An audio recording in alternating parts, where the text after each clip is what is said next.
What is it? Hasan is officially my bitch.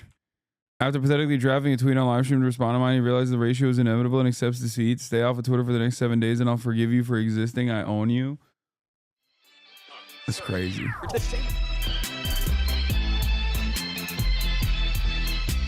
Typically, I know that there's like a lot of drama happening with Dream and Tommy in it, and I have no idea what's going on, and I'm probably not gonna learn about it at all. But instead, we're gonna move on to YouTube's worst journalist, Tyler Olivera, from friend of the show, J Aubrey.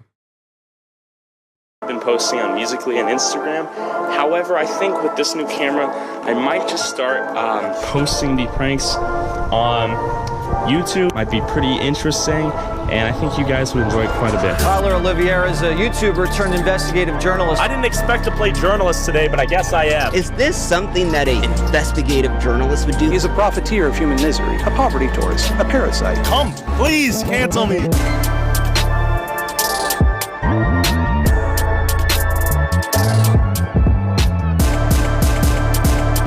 Try to be as balanced as possible. We try to cover both sides to the best of our abilities, and sometimes we fall short.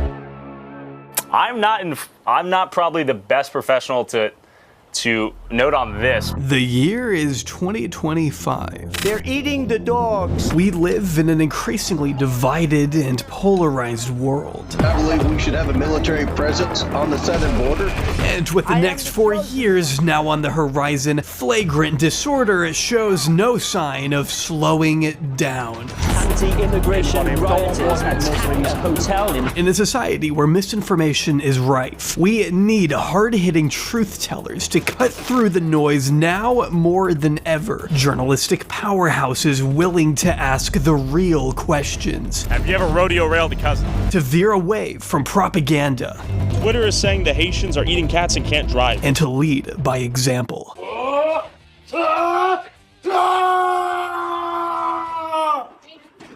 This is Tyler Olivera, the man who claims to offer journalism that covers cultural decay with the incisive honesty so desperately needed right now. But is he really offering an accurate picture of today's landscape, or do his formulated narratives cause more harm than they do good? Let's find out. A news station cannot make 10 million people care or watch an opioid crisis and be aware of it at a broader scale. We can. Every YouTuber I know has stumbled upon the skill set to get attention at scale. That attention is used for meaningless, mindless, dumb things. What if you could combine the attention-gathering skills of YouTubers and attach them to anything that meant anything? Why not try to make it mean something? Because we're all gonna die so quickly. I feel like I'm on the verge of death. We're gonna die, Tyler. I don't even know where I'm going with this.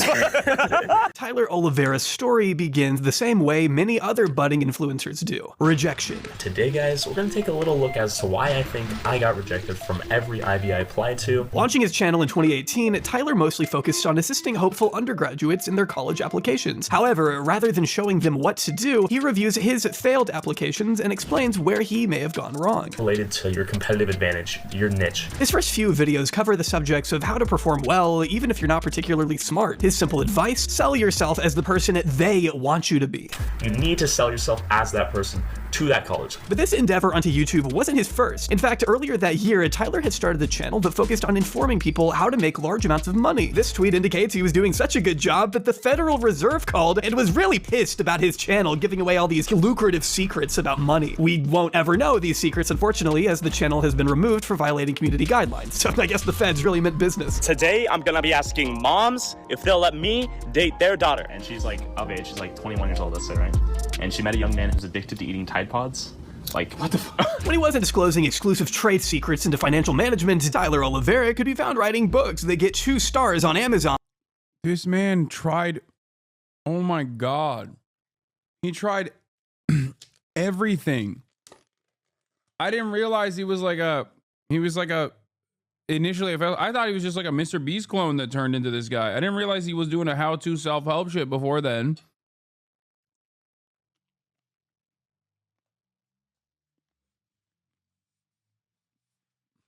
This makes so much more sense now. And making Musical.lys or Twitter videos, going Super Saiyan in a supermarket. Or playing donation roulette with a homeless person. Today, I'm going to be offering a homeless person food, money, and condoms. Which one would you like? That's fair. Okay, sure. Good? Yes, thank you. As you can see, Tyler's talents knew no bounds, and clearly aware of his limitless potential, he decided he was going to take on the content creator. That's literally Squid Games, by the way. That what he did there is straight up in the second season of Squid Games. Grind with a passion and one dream: online super stardom. I'll not be attending Pomona College. I'll be attending the University of Southern California. Heck, folks, I won't be attending any college. Major in making cash money, and a minor in stealing your girl. There was no genre Tyler Olivera wouldn't try, no matter how shameful or embarrassing. Hell, in 2018, as his channel was just starting up, he even stooped to the lows of commentary content. God, can you imagine doing that? Which I think gained him around 130,000 plus subscribers, almost the same number of people that die each and every day. Ironic, isn't it? Granted, it was pretty atrocious commentary, but I think these eclectic attempts at creating content, from vlogs to pranks to ripping off Michael McCrudden of all people, to just flat out embarrassing himself, showed that there was nothing that Tyler wasn't willing to do for attention. And naturally, it wasn't long until someone took the low-hanging fruit. I love you so much, it hurts. You make me so happy. You are absolutely. Although now known for an altogether different genre of content, in 2018, Ryan Trahan was an up-and-coming commentator on the platform. He made videos covering a wide variety of people, who you probably don't remember now, providing commentary and opinion-infused narratives about what certain influencers were up to. His style clearly inspired one Tyler Olivera, who made a video titled "Ryan Trahan is Lying Proof," where he employs the old trick of name-dropping large creator to garner response. Of course, the video itself does not definitively prove anything that its title promises, more just serving as a showcase for Olivera's complete. Oh my God.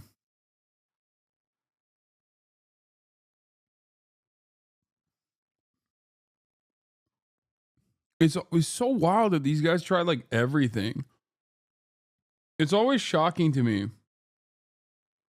Complete ineptitude in creating original, meaningful commentary. The video that launched him into fame was titled "Lauren Gray is Lying Proof," which inspired the title of this video and more or less the content. And the entire video revolves around Mr. Trahan comedically critiquing Lauren Gray and her flaws. Olivera merely seems to be mirroring other commentators. Here, ironically, he's most similar to Trahan himself, but he seems to have no grasp on the actual groundwork. So what you see is fundamentally pretty shallow. But then again, he doesn't need to say anything if his goal is just to bait a response, which in the end is exactly what ended up happening. Tyler Olivera, the man of the hour. I watched just one of his videos, one of them, and I got hooked. Just check this out. On July 2nd, 2018, Ryan Trahan released the video "Why Ben Phillips Belongs in Jail," a video on the controversial British YouTuber known for his extreme stunts and pranks. However, the first 7 minutes of this video are dedicated to someone else, someone much closer to home. You know your boy's on pussy patrol. You can see some fresh pussy in the vehicle. This dude's definitely never seen a boob in real life. It seems Tyler had spammed Trahan to the point where morbid curiosity overcame him, and he got to experience what. So Ryan Trahan is responsible for this demon?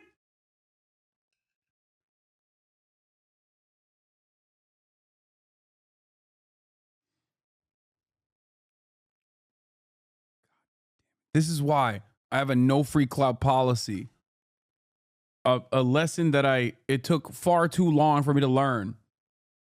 We all unfortunately experienced a few minutes ago. Trahan does observe the obvious too, that Olivera is obviously just desperate for views. He's collecting a paycheck, or he's burning it after he gets it, but we're just gonna let him do his thing. Be that as it may, Trahan did give Tyler the view baiter exactly what he wanted, but he probably didn't care. After all, most internet gremlins that creators shine lights on don't exactly ever make it out of their weird little niches. Unsurprisingly, Olivera made another response farming this interaction, offering insight that I'll summarize for you in one sentence. Moving on, this only brought a few thousand views to the channel, and likely even fewer subscribers given the grounds that many came to his videos for. However, for Olivera, it was enough to set his sights on a different, peculiar little creator you may or may not have heard of. Mr. Beast! I don't have to tell you that Mr. Beast is someone who has drawn a lot of controversy as of late. However, few are really brave enough to acknowledge perhaps the worst thing he's ever done: jumpstart Tyler Olivera's career. In 2018, Jimmy was still in the early stages of building his YouTube empire, sitting at a meager few million subscribers. Imagine, right? Pathetic. Yeah. This was at a time when he was still in touch with a lot of the YouTube community, one of his adoring fans being Tyler. It's not hard to see why our man would idolize someone like Mr. Beast so much. After all, he had always been the master of exciting premises and clickbait, and was finally garnering garnering a lot of attention for it. Tyler was likely aware that MrBeast regularly did giveaways and fan interactions with the intent of promoting his down-to-earth image, and had been releasing videos where he awarded one lucky landmark subscriber the number equivalent in miscellaneous items. This in the past had been pennies, cookies, and popcorn, and who knows what could have been next. With this in mind, Olivera hatched a genius plan, deciding that he would become one of MrBeast's landmark subscribers and use the attention to promote his own channel. But don't take my word for it, he literally says it himself. I can be his 6 millionth subscriber. Like the true hustler he was, Olivera slept through the milestone and missed the opportunity to collect his winnings. But always making the best of a bad situation, Tyler decided to make a video regardless, and used the time that he had left to become MrBeast's ultimate Glaze Master General, explaining why he was oh so epic and wonderful. MrBeast understands, like no one else, the power of a viral video. MrBeast, ever possessing the fragile ego, we all saw what happened with Jacksepticeye, obviously lapped up the positive attention, even leaving a comment complimenting Olivera on his ability to slop him off. However, Olivera wasn't finished, and with MrBeast's growth only becoming more rapid, the opportunity to join him at another milestone would come around soon enough. And it did. This time, MrBeast, I decided to come prepared. On August 4th, 2018, MrBeast hit 7 million subscribers, and as previously stated, needed to anoint a 7 millionth subscriber. I don't know exactly how this process is decided. I'm pretty sure you can't actually tell who specific milestone subscribers are, but who needs a formula when you have someone with irrefutable evidence that they were that lucky subscriber, right? Tyler Olivera had been tweeting frequently at Jimmy just before he cracked 7 mil, explaining that he was paying close attention to his sub count. Shortly after MrBeast reached the milestone, Olivera tagged him once again, claiming that he was 99.99% sure that he had timed his decisive click perfectly, and that he was looking forward to being a part of the next video. But that's a pretty bold claim, right? There's no way that MrBeast would actually fall for something like that. Oh man, God help us all. Your generosity has no bounds, MrBeast. A truly kind soul and a talented content creator. Tyler Olivera actually uploaded before MrBeast, so you can see exactly how our overcommitted brown noser pulled this off. And as always, the trick was just blindly... Sneeko is right there, dog. Oh my God.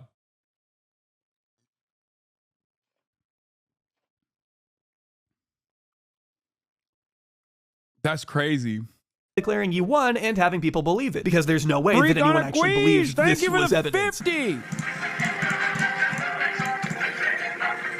Okay, well, hopefully I got it there. The dude clearly subscribes after Jimmy passes 7 million. And look, this is trivial, okay? I know. There's no way it was ever accurate, but anyone who announces they look forward to being on my next video before it's confirmed would never even be allowed within a mile of my next video. I can tell you that. Tyler Olivera is standing there screaming, "I won the lottery," holding up a ticket that has the wrong numbers on it. Like, I'm sorry, MrBeast. You should have given this guy 7 million restraining orders instead. You know what? Actually, I'm sorry. Fuck you, Jimmy. Look at what you unleashed. 7 million sheets of toilet paper.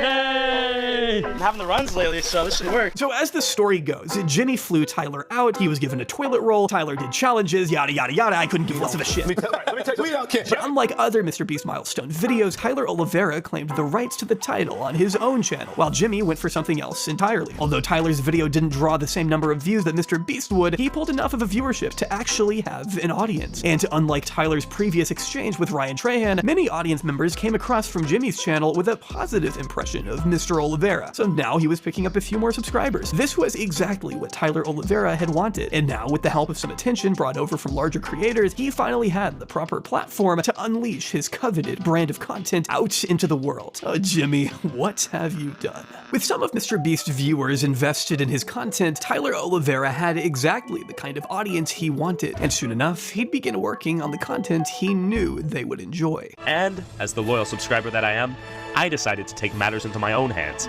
and help MrBeast surpass T-Series, allowing him and PewDiePie to end the war once and for all. Setting aside the MrBeast entitled videos, Olivera's content often worked off a simple formula. He would test out a few different genres, and then when he had a hit, he'd milk it, and milk it, and milk it, and milk it until the cow had practically dried up and withered away. In that time, he'd also experiment with a few other types of content. MrBeast is the Oprah of the internet. If instead of you getting a car, you get another freak. Another freakish right-wing YouTuber. Like, I'm not saying he's doing it deliberately. Make no mistake. I'm not saying that at all. But oh my God, the amount of people. It's like between him and the Young Turks, who is responsible for more, I would say more impactful right-wingers? Probably the Beast himself.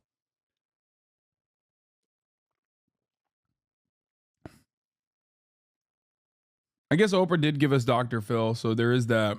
Yeah. Content that he can transition into once the subject had overstayed its welcome. Examples of this could be his selling to GameStop videos, training like other people for X amount of days, spending 24 hours, Tesla challenges, and what I like to call the implausible challenge content, such as swimming across the entire Pacific Ocean, which he gives up pretty fast, the running for 24 hours straight, of which he spends most of his time walking, and my personal favorite, the digging a hole all the way to China video, which I'm sorry, but it's so funny to imagine 11 million people seeing this thumbnail and thinking, well, maybe. You think that perhaps with the help of machinery we'll be able to reach China?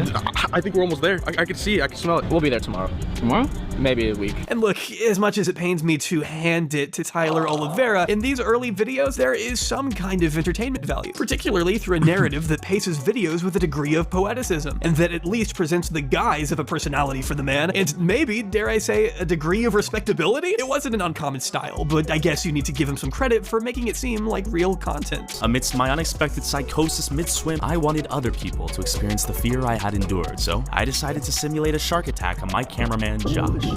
And of course, with my luck, I soon encountered a flock of tempestuous whales. The truth was that YouTube was absolutely infested with this type of content by the end of the decade. Mr. Beast clones and countless other variants seeing if they could build the Taj Mahal out of toothpicks. It was all worthless, but seemingly inoffensive. However, even with content that appears to not serve a great purpose, there is such a thing as too far. And this often separates the sincere content creators from the fraudulent interlopers, the people who can read a room and tell when a video probably shouldn't be uploaded, and those who can't. You can guess which one Tyler fell into.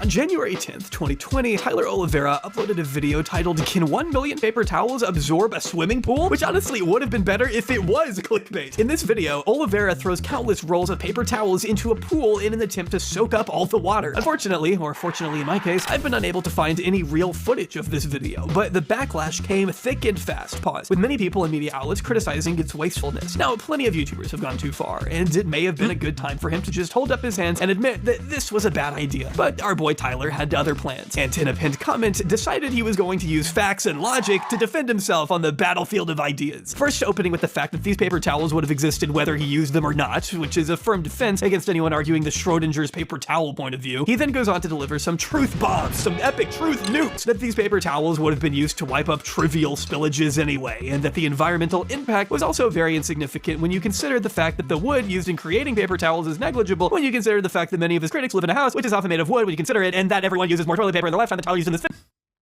Dude.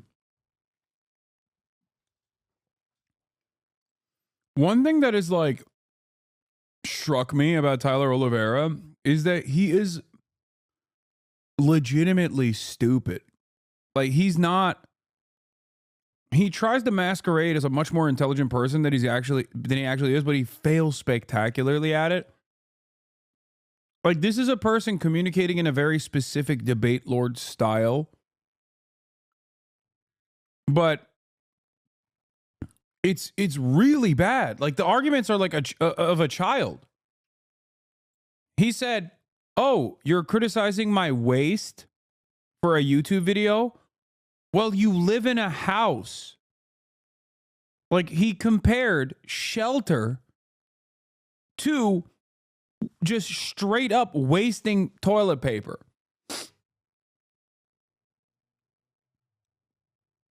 Like, that argument, I feel like a child would probably go, "That's too childish for me. What are we, Google Gaga level? Like, what's going on? Are you in 4th grade? I'm already in 6th grade. This doesn't work on me." You know what I mean?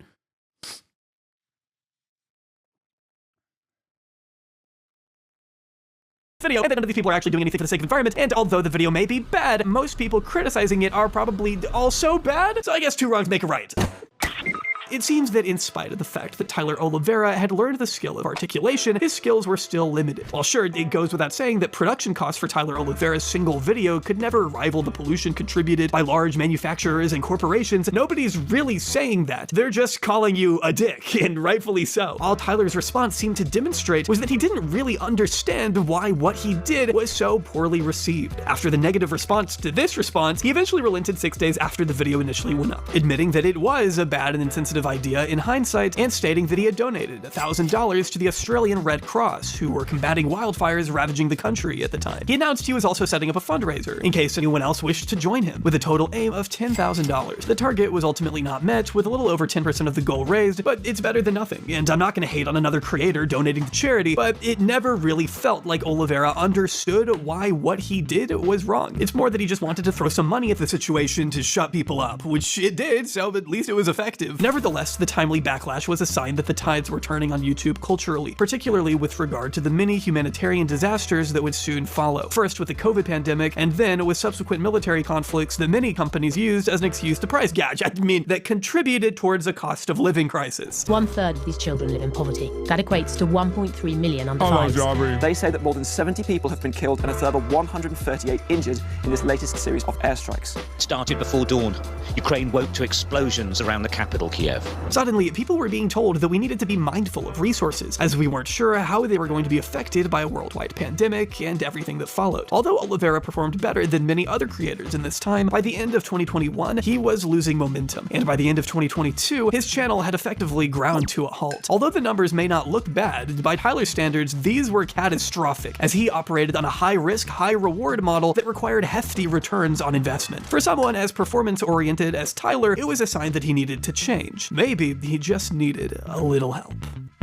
Hasan and I were too scared to come alone. I don't believe a word of it. Tyler's attempt to diversify was a venture into the supernatural, a subject that has long performed well on YouTube. The plan was that he would visit haunted places and see just how spooky they were. This style represented a departure from his usual shtick and an approach more reminiscent of live journalism. Killers, rapists, serial killers. A lot of people refer to this particular spirit up here as the creeper. The creeper?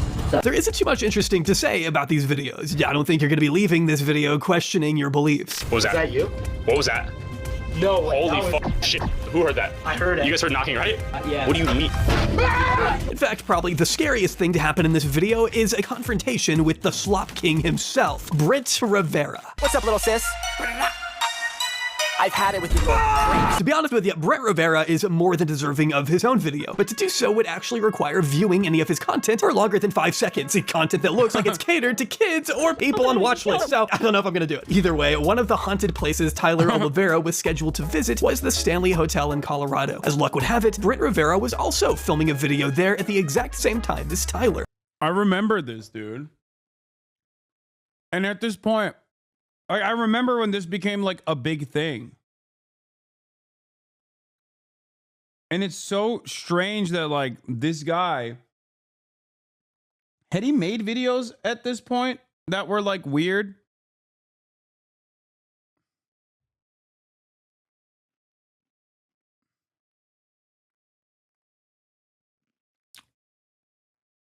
He had, or hadn't he? I can't remember.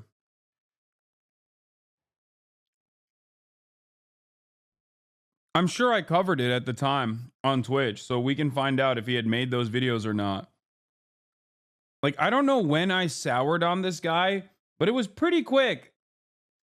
Like, I know. I think it was, yeah, I watched his Epstein Island video. That's right. I watched the Epstein Island video, and in that video, I was like getting some weird vibes. I think that might have been the first video of his that I watched. And at first I was like, guys, I'm not going to dive into this and be like, I'm not going to dive into it and be like, oh, this guy sucks from the jump. But I think he might like, I don't know. There was just something a little off about it.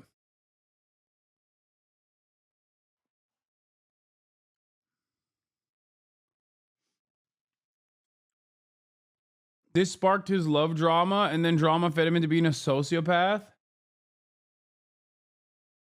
And with such two large influencers in the same hotel on the same night, there was no way such a small space could ever contain both of their massive egos. Do you fake your videos? No. Do you fake your videos? No. Alright. Have fun, guys. Asking Brent Rivera if he fakes his videos is like asking the CIA if they've ever interfered with foreign governments. You may not receive a straight answer, but you already know. Hey, go have fun with your 100 subscribers. We get that louder. You don't have a directional mic on my camera? But if we were normal guess. Whoa, whoa, whoa. Okay. Normal guess. You think you're elevated beyond an average human being? You've ascended the human. Wait, what are you? Wait, who are you? You're harassing our tours. No. You need to back up right now. Come on, dude. Get moving. Come on, guys. We're not harassing. I want to say hi to my favorite YouTuber, Brent Rivera. Totally doesn't fake his videos, and it's totally awesome. Hi. Why are you having trouble speaking? In spite of this, Brent was still offended by the inference in Tyler's line of questioning and becomes hostile and confrontational pretty quick, with snide comments escalating in security being called, who asked Mr. Olivera to leave the premises, with police arriving shortly after. Can I ask you that for stuff? For sure. Can I suppose compromise? No. No.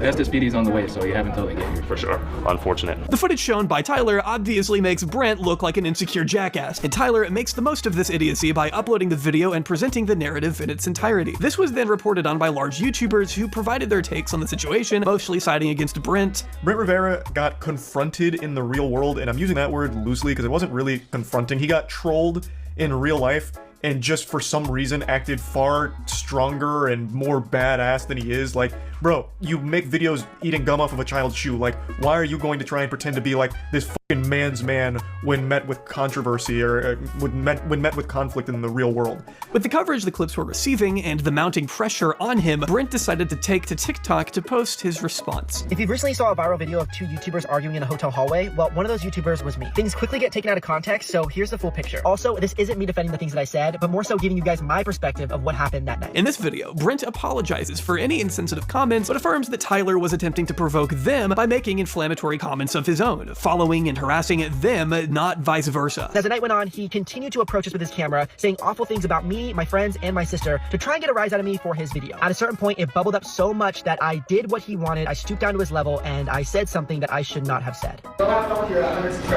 Later on, he came up and started filming again, this time while we were on a tour. His actions toward us and other guests on the tour caused the hotel staff, not me, to call security. And after several warnings, the hotel chose to call the police to get him escorted from the hotel. This response wasn't well received at the time, especially with the footage available, which clearly showed Brent acting in a more hostile capacity in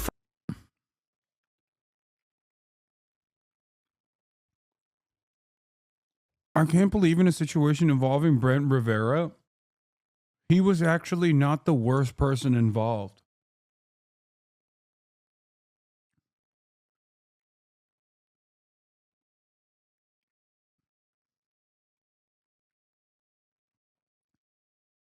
That's truly shocking.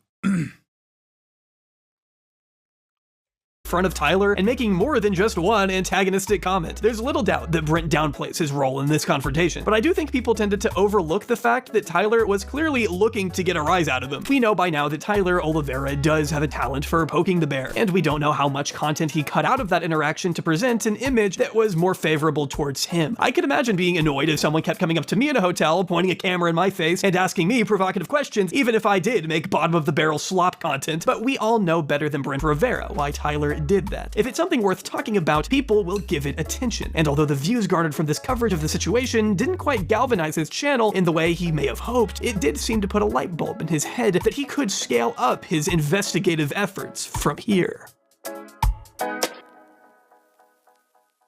But first, it's a new year. That means new horizons, new opportunities, new habits.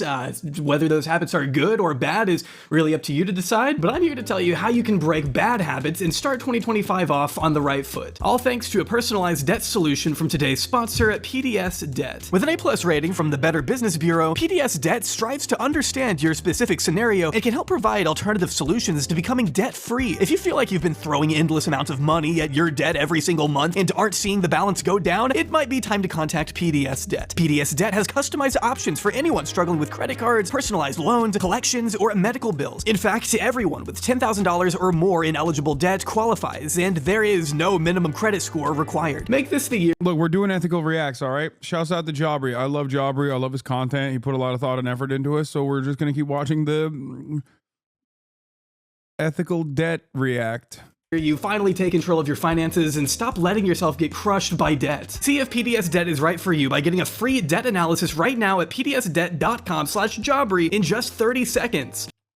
I think this is a sign of the times becoming worse, by the way.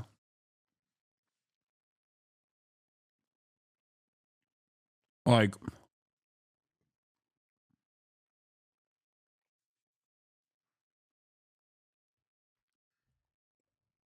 YouTubers doing Ads for debt relief is crazy. We're entering a new era. An application for debt relief. Huge thanks again to PDS Debt for sponsoring this video and helping people get back on track with their finances. On February 28th, 2023, Tyler Olivera uploaded the video, "I Went to the Incest Capital of America." It features Olivera going to the beautiful state of Alabama to interview some Southerners about their relationships with, well, their relatives. In the video, he does interview some people who quite brazenly admit to kissing their cousins, and even features a bit of kissing at the end. This one's to all the gooners out there, I guess. It seems Tyler took Brent's advice to heart, as we can see here that he is equipped with a more professional apparatus, including a directional microphone and a simpler goal of just interviewing as many kooky characters as possible. I interview you for $5. Have you kissed a cousin? Yeah. Yeah? Is she hot? Yeah. Hot as hell? Oh yeah. Did you smash? Yeah. Okay. I'll be honest with you, I ain't gonna lie to you. As entertaining as this video might be, Olivera's commitment to journalistic integrity seems a little questionable. The video itself is paralleled with an overarching narrative of him trying to find the Smurf family, something that was mentioned to him in an interview early on. However, a quick fact check would have told him that the Smurf family, or the Fugates as they're more formally known, were a family from Kentucky, which, if my memory serves, is not Alabama. He was searching in completely the wrong state. When talking about them, he also shows a picture of Paul Carrison, whose skin turned blue after trying an alternative medicine and is of no relation to the Fugates whatsoever. But at this early stage, maybe you could defend him given it was his first venture into this style of content. So I drove to Blue Mountain and I wondered to myself, is this where the legendary Smurf family lives? In spite of these inaccuracies, people were still entertained, and it quickly became Olivera's best performing video in a while. And any longtime follower of Olivera could tell you that meant there was more to come. Oh, we're filming a documentary about obesity in America, and we're showcasing the tacos here as a prime facilitator of obesity and in turn premature death. We'll be quick. Over the next few months, Olivera uploaded videos that featured him going to various deprived and sometimes dangerous locations and carrying out interviews with the apparent mission of presenting some insight from ground zero. Many of these videos were very well received, and commenters heaped praise on Tyler for presenting harrowing stories from the front line and raising awareness for issues that had long been overlooked. And hell, I wouldn't disagree that some of this content can actually be pretty illuminating into overlooked communities. You guys used to live here? So I didn't live here. My family grew up here a lot, but I work for Co-op Nation. Okay. And they're basically the ones that are handling all the cleanup. Apparently, the original Native Americans that had this land taken from them got it back and is now responsible for cleaning up this mess. So I got in the car and wanted to see the cleanup in action. Could it be possible that a creator like Tyler had grown from the clout-chasing, milk-bathing, can I date your daughter demon that he once was, and was now making important, productive content? Well, you know the answer to that, and it's not fucking yes. When did you start disliking black people, if at all? I just like being around them. I think they're fine around themselves, but why in America, formerly a white country, current political paradigm says there can be no all-white countries, no majority white countries. Why does that have to be enforced? At first, this content largely flew under the radar, though there were the occasional red flags. For example, there's one video where the dude goes down to what is clearly a Confederate memorabilia shop, calling it an antique store, which is a little redundant. Saying America's formerly a white country is so funny. Like when, dude? When was America a formerly white country?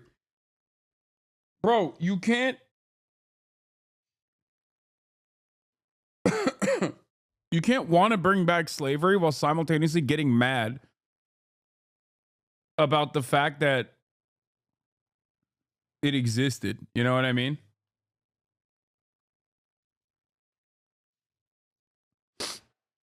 Before Americans arrived, it wasn't a white country at all.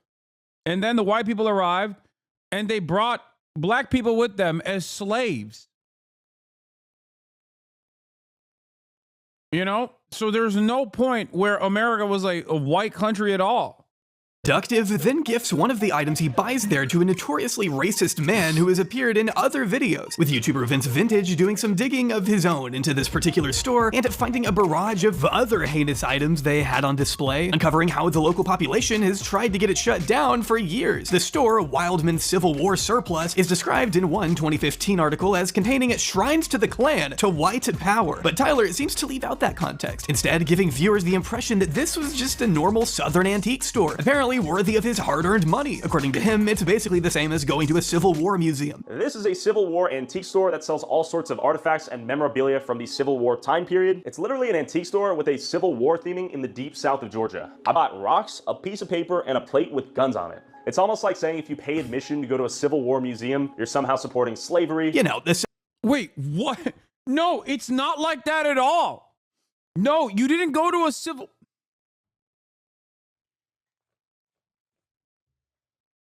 It's like going to a Klan rally and being like, excuse me. This rally also features anti-racists. Oh, I'm sorry. I went to a BLM rally before and nobody got mad.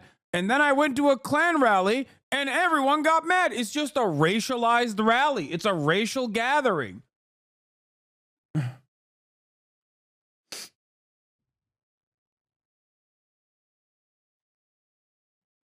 What is happening? Civil War museum filled with swastikas, a famous symbol of the Civil War. One glance at the reviews will tell you it's not so much the historical institute its owners may want you to think it is. It's caused so much controversy over the years that it's pushed neighboring businesses to relocate and prompted city council members to resign in protest of its license being reinstated. As I've often found to be the case with Tyler, sometimes the narrative lies in what he doesn't let on. People weren't given any of this context about the store, so they didn't think anything of it. They didn't care, just as they didn't seem to notice he was ripping off better creators like Nico Omalana, but soon that would begin to change. How easy would it be for us to get like fentanyl right now? Yeah, but keep walking by. Next person? Yeah. How long have you been out here, sir? I've been here about 4 years. On November 2nd, 2023, like, think about the way I covered Skid Row when I went down there and what I did down there. And then think about what Tyler Olivera's slop is. Like, part of my goals this year is to be like the reverse of what he's doing, basically. Of course, his style of content is endlessly more popular, especially on YouTube, because it's so slop focused, where he's not above faking stuff as well. Like, he just fakes shit all the time. But my goal is to humanize these people, not put a microphone in their face and just like exploit them and make fun of them and undermine them, you know?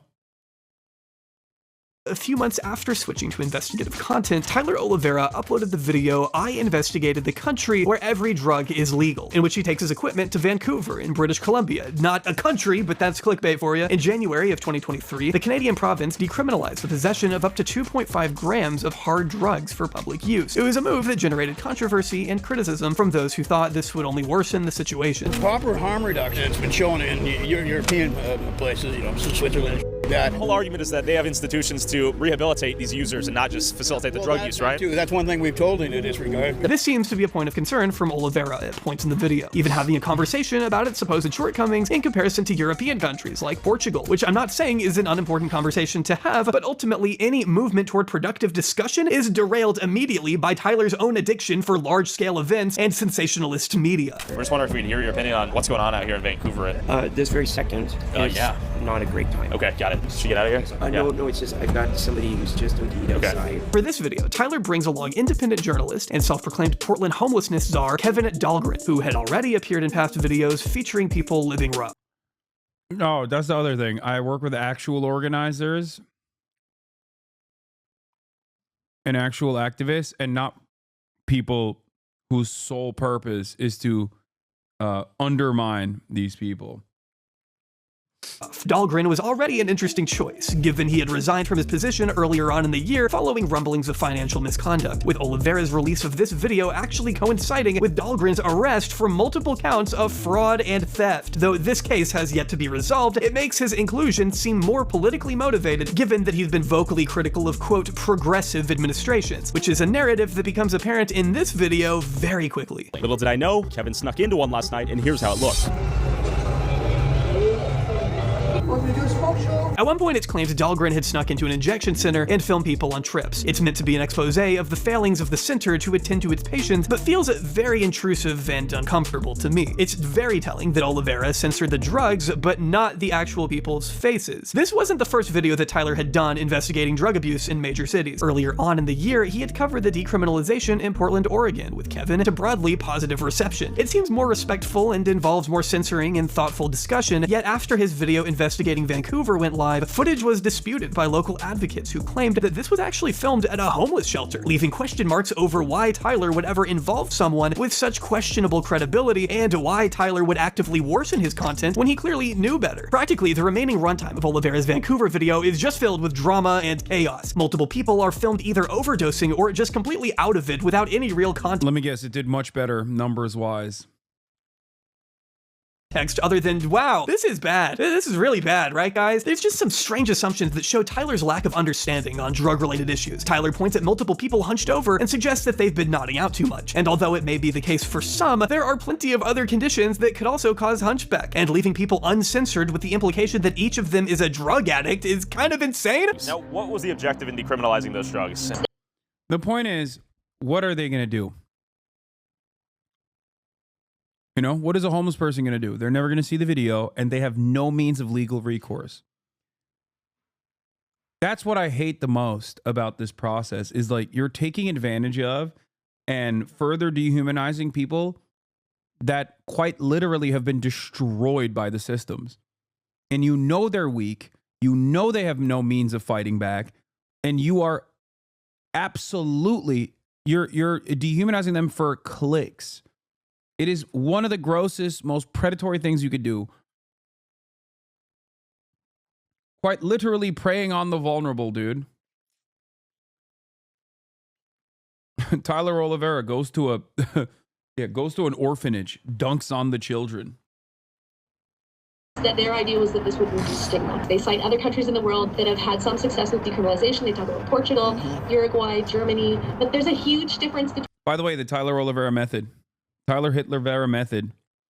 Go with a quote-unquote local activist that's like a right-wing charlatan, okay? A disgraced person who on paper deals with these issues, but deals with it from a right-wing perspective, and then talk to a right-wing politician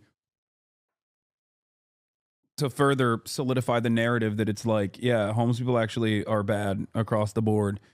And yes, financialize the misery in the process. It's really, really bad. Between what they're doing and what's being done here. Fortunately, the government is only telling half the story and they've only put half the work in. The only attempt at any further depth is an interview at the end with Vancouver-based politician Eleanor Sturko, who again makes some points regarding the implementation of the program. Yet after the video, she also denounced Olivera, said that she never consented to being recorded and that her comments were taken out of context. Oh my God. No way. Nah, I bet she was doing ass covering. Sturko has also received criticism for her handling of this matter, and as a professional politician, she should probably know that some people will tape her statements whether on or off the record. However, the fact that Olivera didn't ask for her consent is also telling, that maybe if she knew what the video was saying or what it was about, she wouldn't be happy participating in it. This didn't stop Olivera from responding, calling her spineless, which I assume is Tyler's way of continuing the conversation. Not too soon after another person who was featured in the video spoke out about it, a man who was filmed overdosing on the street claimed there were some ethical boundaries Olivera should have at least considered. It's terrible to think that someone in distress who was having a difficult time was being filmed and put on the internet for likes and clicks. And it's disgusting that people think they can come down here and... Like, think about the impact that we had. We interviewed incarcerated firefighters. How did I do this? I did this by, one, going to a local community organizer, Scott Budnick, and working with his organization, ARC, Anti-Recidivism Coalition, okay? We got unlimited access in the process. We got prior consent and prior authorization from literally the governor's office and the officers there, okay? And in the process, we highlighted the plight that incarcerated firefighters go through. We talked about their conditions. We talked about some of the benefits of the program, some of the positives of the program, a broader point about America's carceral state. And simultaneously, in the aftermath, we've fundraised thousands of dollars, not sure what the exact number is, okay? But also, we ended up sending too many video games. One of the things that one of the prisoners asked for was video games to be sent. I talked to a lieutenant who's a CO tasked with the program right then and there during the process. It was filmed live, so there's no like editing trickery going on either. And then we sent so many video games to one of the facilities that was mentioned that they literally like, we have too many video games. Like think about the impact of this community and think about the direction of the content, think about the purpose of the content versus what Tyler Olivera does. Yeah, same with Skid Row. With Skid Row, worked with a local organizer, got prior consent, prior authorization, went and got much needed items, purchased them, offered them, didn't show anyone's face if we didn't ask for express consent ahead of time.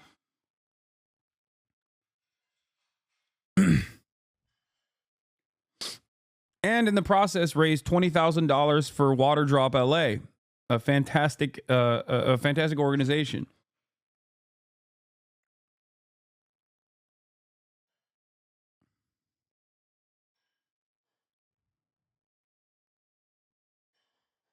It's crazy how you can look at the same problem, right? The same problem.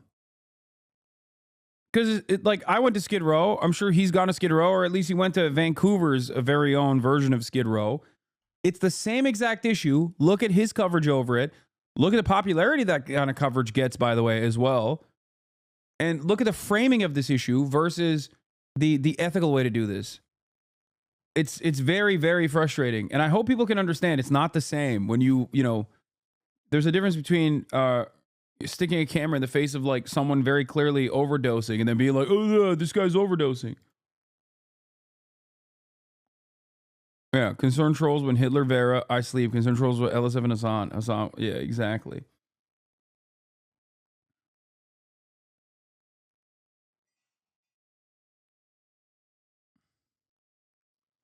Film people when they're having a difficult time in the downtown east side.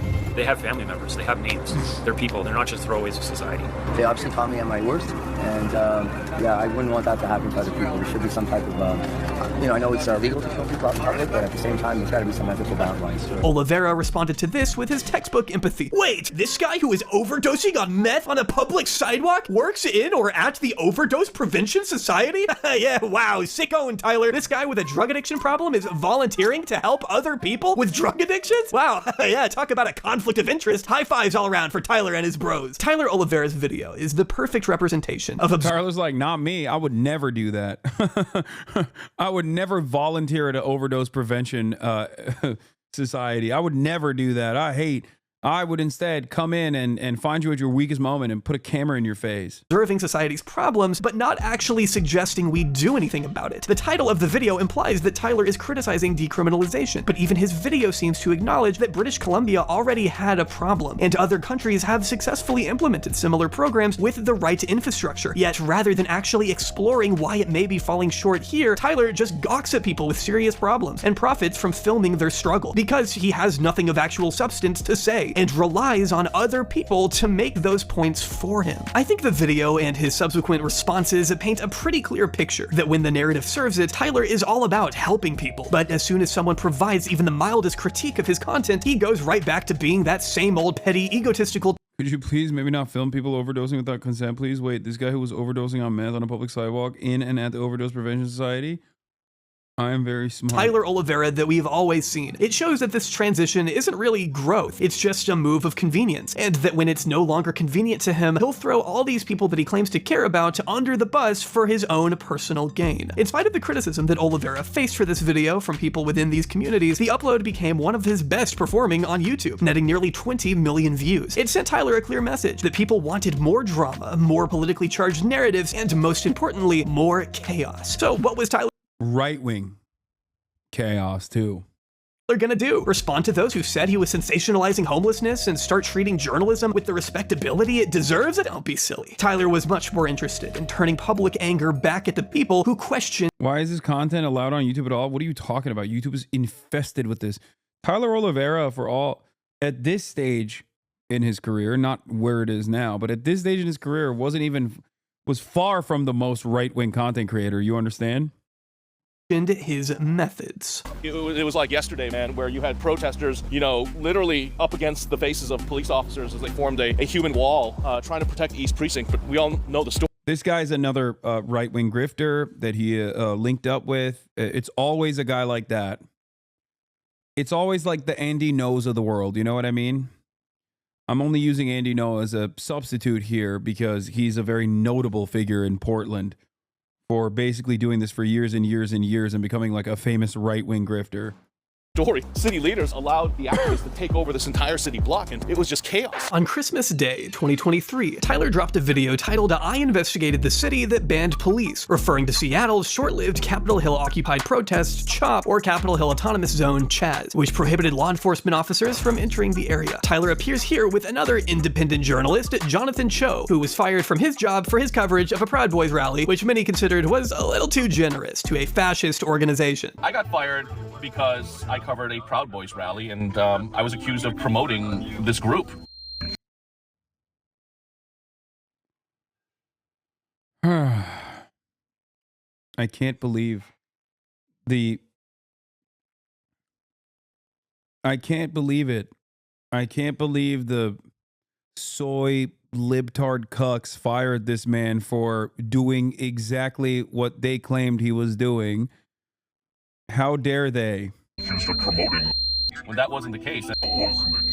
And afterwards, people just started harassing me and doxing me. In case anyone thinks this was a one-off, on his Twitter, Cho now regularly uses the term Trump derangement syndrome, unironically quote tweets "end wokeness" and flagrantly Wait, who was it? Wait. Regularly uses the term Trump derangement syndrome, unironically quote tweets "end." Dude's getting fact-checked. End wokeness schooling Mehdi Hasan.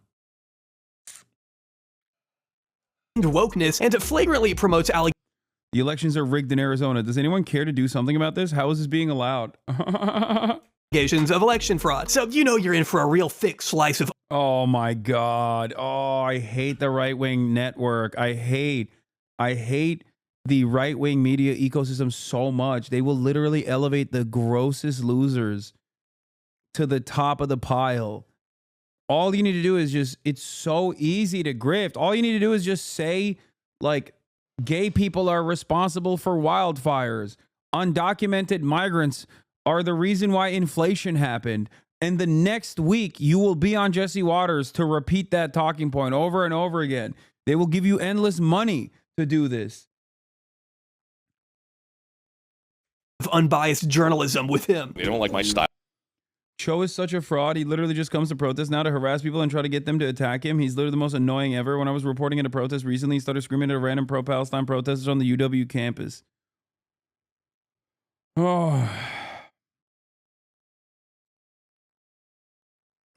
They don't like the fact that I'm exposing them, and they feel as though they are vigilante security guards and that they're protecting this BLM garden and this homeless encampment. How is this being allowed in a public park in a world-class city like Seattle? This is a takeover, Tyler. The implication of this video is that there is some relationship between the 3-week period when Seattle banned police on Capitol Hill and the rise in criminal activity, despite the fact that they present no evidence that this was the case, and trends of crime in Seattle will show you that this has been a growing problem long before the developments in 2021.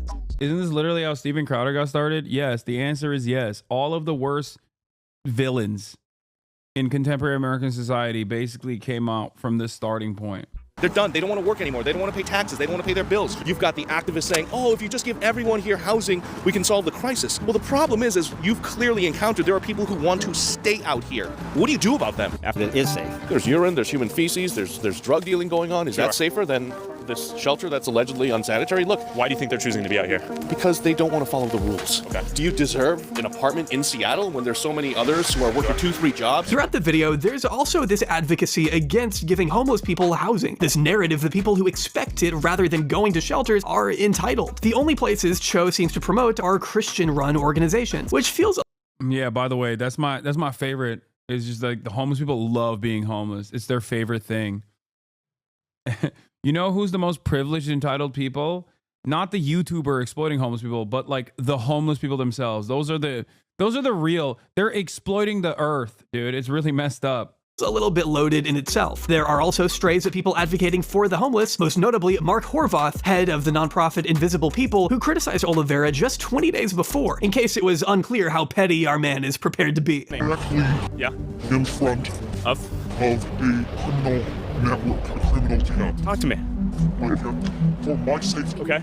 You're in front of the camel tent that is a drug ring. At one point, Cho and Olivera are met by a woman who claims that a drug tent is a criminal syndicate's headquarters, and they take her completely seriously, despite the fact that she reveals herself to have no knowledge of it whatsoever, and just wanted an opportunity to complain about the homeless situation again. There's unmitigated shoplifting. The laws have to be changed because they're actually, the police hands are tied.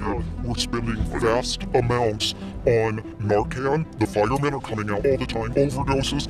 I'm sorry, if you're not a teenager, you don't get Narcan. You don't get a session. I am not some crazy conservative, but things cannot end unless there are laws. What'd you get us? Yeah, what? Because if I was going to have some idiotic progressive thing like, oh, these poor homeless, poor people, you know, they're the poor entitled. This video is particularly funny because Tyler offers so little substance that it just devolves into Cho's personal vendetta at the liberals for having him fired from a job where he tagged his news corporation and said that the Proud Boys would be around to answer questions on their cause and mission. Yeah, I wonder what that mission could be. I'm asking if you're doing fentanyl in there because bathrooms are being used for drug use. That's everywhere in the United States. Is that a yes or no?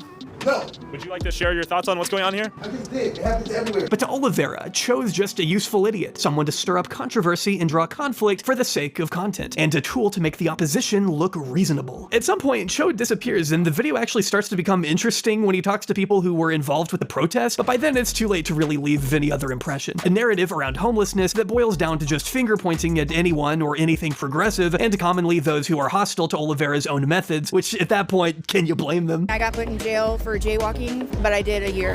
Did you do anything else? Well, that seems pretty atypical, right? Right. For point of proof, shall I jaywalk? A few cops are there. I'm just curious. Okay, we're trying to prove a point. From bringing on controversial figures to serve as his expert consultants, to filming multiple people struggling without their consent, to making broad, unsubstantiated assumptions without even basic research, it's clear that Tyler sees his job as one to stir the pot and create the conflict that he can reap interaction from. To his many critics, the verdict was clear. The dude still sucked, he just found new ways to hide it. But why would he change if he was only going to be rewarded? Olivera was using his content to wage an ideological war with his critics and those who worked in these places, but how long would it be before he bit off more than he could chew? Over the next few months, Tyler continued to move into more politically charged territory, even covering the US-Mexico border crisis with the usual Tyler finesse. Oh, we got WAP? Cardi B's got some other meaning for that. Cardi B means by that. Oh, yeah, you know, here we go. Dementia and quid pro Joe and crackhead hunter. I gotta go. However, in March, Tyler decided it was time to return to his roots. In the video, I investigated the poorest region of America. Tyler goes to West Virginia, walks around poor towns, and interviews people. Throughout much of this video, Tyler isn't accompanied by a local or right-wing journalist, so the narrative kinda just goes from one interviewee to the other. Other than the mandatory Trump supporter interview, of course. Of all the videos, it'd be hard to see how this one would draw any controversy, but then Tyler goes to visit a family known as the Whitakers. I'm sorry, who's this? His name's Ray. Ray? I remember Ray. I photographed you, Ray. Do you remember? Years ago. And your name is? Lorraine. Lorraine? And Timmy. The Whitakers are a family commonly dubbed America's most inbred family. I don't really know how you measure the degrees of inbreeding in a family, but they pivoted to the center of public interest through the coverage of Mark Leda, a photographer who creates videos covering the poorest in society. On his channel, Soft White Underbelly, Leda regularly takes the Whitakers on various trips and holds interviews where they're free to express themselves. In 2022, Leda started up a GoFundMe to raise money for a new house, as the Whitakers weren't exactly living in luxury. So you might be wondering, what does all of this have to do with Tyler? A couple years ago, I saw... Wait, this dude worked with Tyler Olivera? This video on YouTube titled Inbred Family, The Whitakers, where this guy, Mark Laida, records his interaction with a family suffering a long history of inbreeding. Well, Tyler reached out to the Soft White Underbelly team and asked if they could help put him in contact with the Whitakers. A representative responded and said no, citing that they have an exclusive contract for all content creation and that they're in the process of filming a TV show. Wait, what? Wait, I'm sorry, what? I just got whiplash. Like, at first I was like, oh, nice. He's like a nice guy. He's protecting this family. And then he's like, no, actually, fuck you. I'm making money off of them.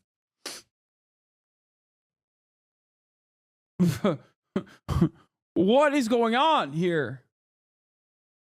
No, this family that like legally cannot. I don't even think a member of that family legally could enforce a binding contract, like could sign off on a legally enforced binding contract. Is there a single person in the family member that's like, that has, you know, their mental faculties in order? I don't know what the proper term here is.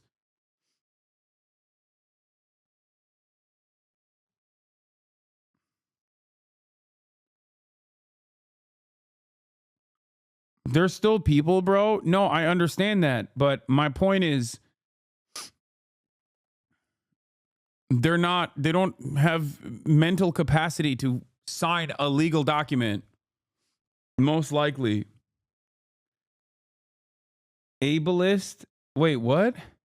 No, that's not what I'm saying, dude. Like, how do you not understand? Kinda ableist, bro. Not gonna lie. Oh my God. Oh my God. Oh my God, this is why it's so much easier to grift to the right, dude. Why would anyone grift to the left? It's the stupidest thing to ever even encounter. It's like, have you ever met a leftist person? Have you ever met a leftist person? You must have never met a singular leftist person if you think like there is such a concept of grifting to the left, okay? Every damn day of the week, I find myself directly at odds with people closest to me ideologically. Every damn day of the week. Okay, I despise them.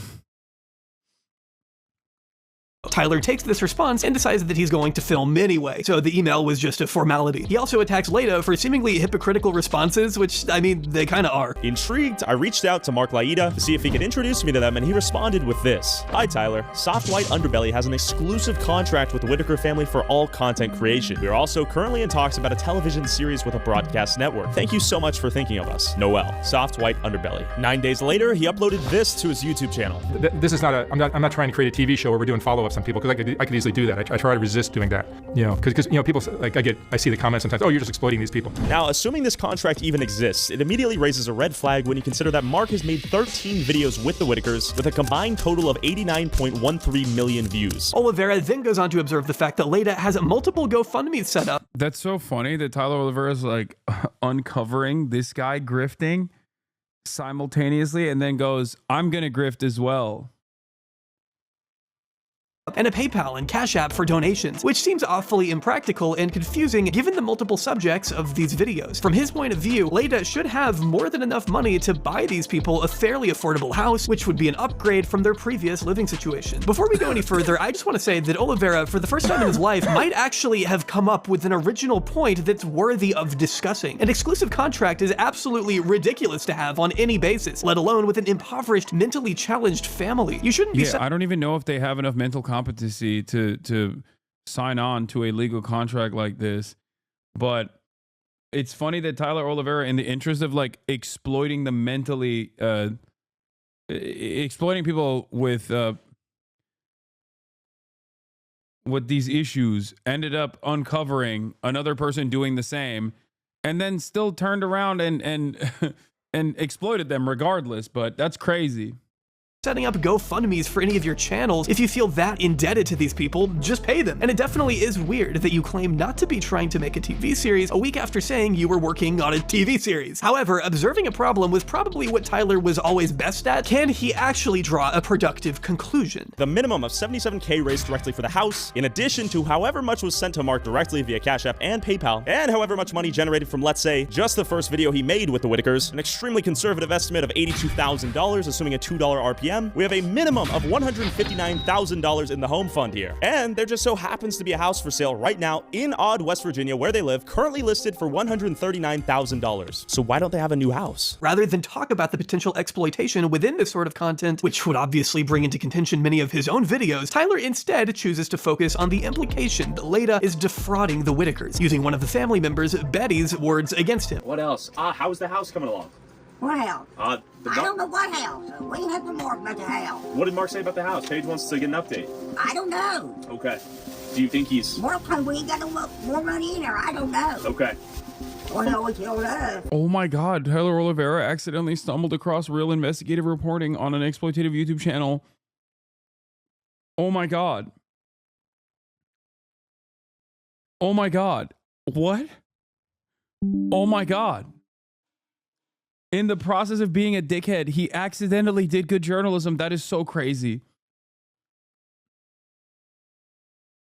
From my understanding, there's like, I don't know, $50,000 or $60,000 in there.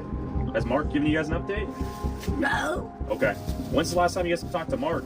I talked to Mark the other day. Even though he doesn't outwardly state that Leda is keeping the money, it's about as close as you can come to actually accusing it without being legally liable. It's a little thing we like to call plausible deniability, which Tyler is all about. It's not really a sensible argument either, because if the money hadn't been raised yet, why would Leda be sending it over? I feel good. They were super sweet. They were groceried up. It is cold. They were in the middle of nowhere. And Mark, where is the house? I started a GoFundMe linked in this video's description and donated $10,000 of my own money. If you feel moved by these innocent souls and want to help them live their elderly years in peace, feel free to donate below. And Mark, if you have any honor, let's combine whatever my viewers and I raise, your 2 GoFundMes, and let's get the Whitakers a new house for real. Tyler then decides that the solution to all of this is to set up his own competing GoFundMe for the Whitakers, which is almost hilarious in its absurdity. Olivera couldn't even think of an original solution, and although he had evidence to imply that maybe Mark Leda had some questions to answer, the undertones of financial misuse were a step further, which were only really substantiated by one person's testimony. If that testimony wasn't accurate, Olivera might end up looking kind of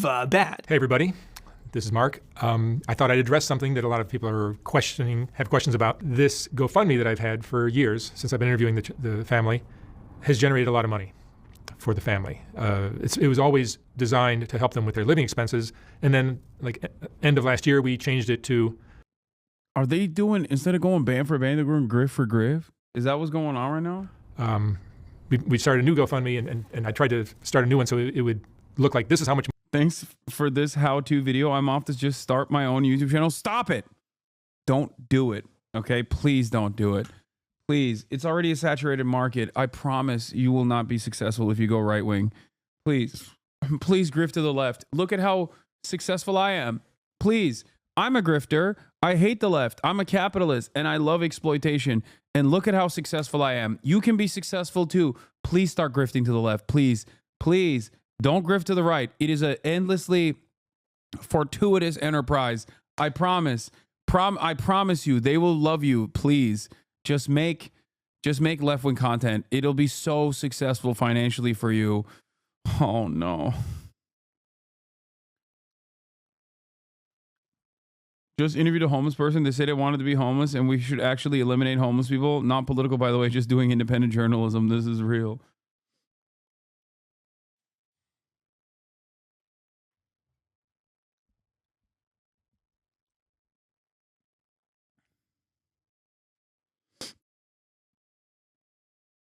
But grifting to the right gets you free guns? No, dude, no.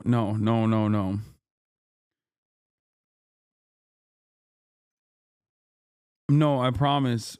Okay, now you're finally spreading real misinformation.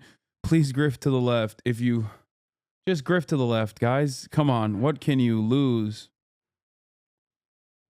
Bro, if I grifted, I'd be so rich. Middle Eastern, Muslim, Kurdish, perfect for the grift sphere. Yeah. I mean, if you're Muslim, like the only thing you need to do is just cut like anti-Muslim content. Just say the most Why am I giving you the tools? Okay, I'm going to stop saying these things now because there's already enough of these guys out there. Money we're going to get for the house. The day after, Mark Leda uploaded a video titled Whitaker's GoFundMe, the problem with social media. In the 17-minute... I thought Software Underbelly was like, all right, you know? What is this?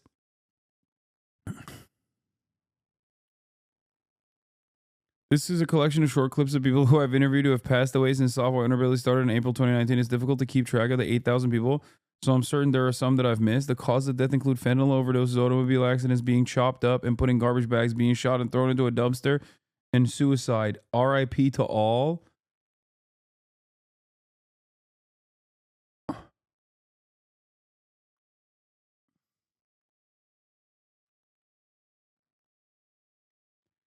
You literally said White Soft Underbelly was your favorite YouTube channel. I didn't say it's my favorite YouTube channel, but I said it was a good YouTube channel because I thought it was a good YouTube channel that like worked. I didn't know all this. What the hell? I've watched like 10 videos 5-6 years ago. Or not 5 years ago, 6 years ago, like 4 years ago.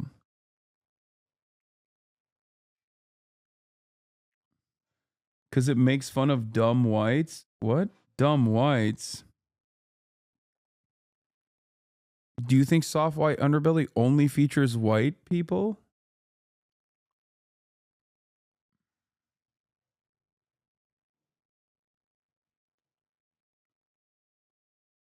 Some of his interviews of victims of incest are a bit gross. Sometimes he discusses it as if it's consensual. Always gives me the ick.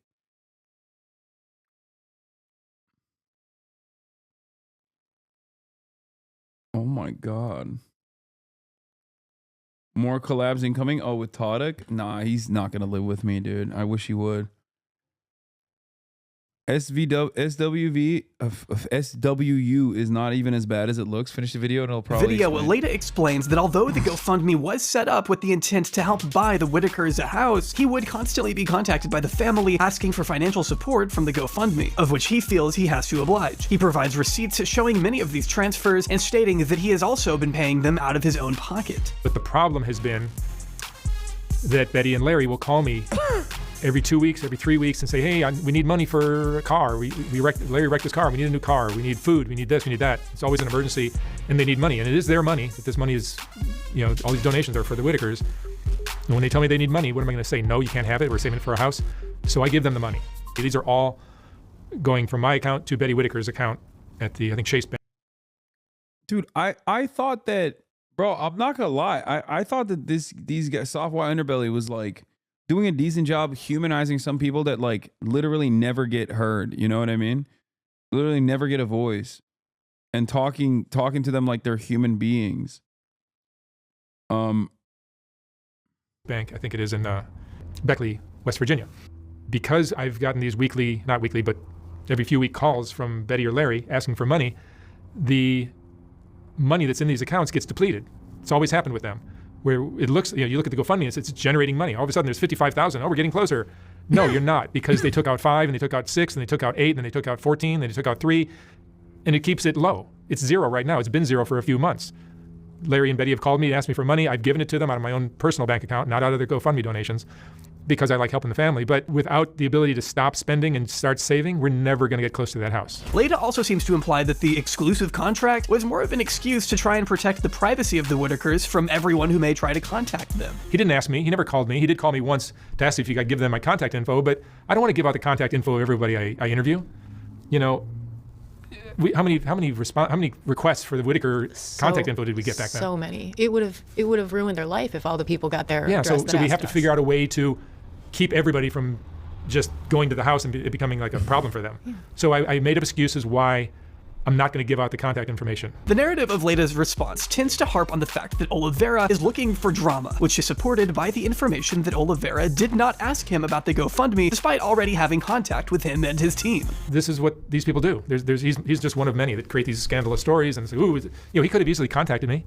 He says, hey, Mark, my name's Tyler. I'm doing a video on the Whitakers or on the GoFundMe. Tell me what's going on. I just don't understand why he didn't just say like, yeah, we're not giving out random people's contact information. That's crazy. Like, I don't know you. I don't know what you're about. A cursory glance at your content makes me feel uncomfortable about the prospect of you, exploiting this family for your own personal gain.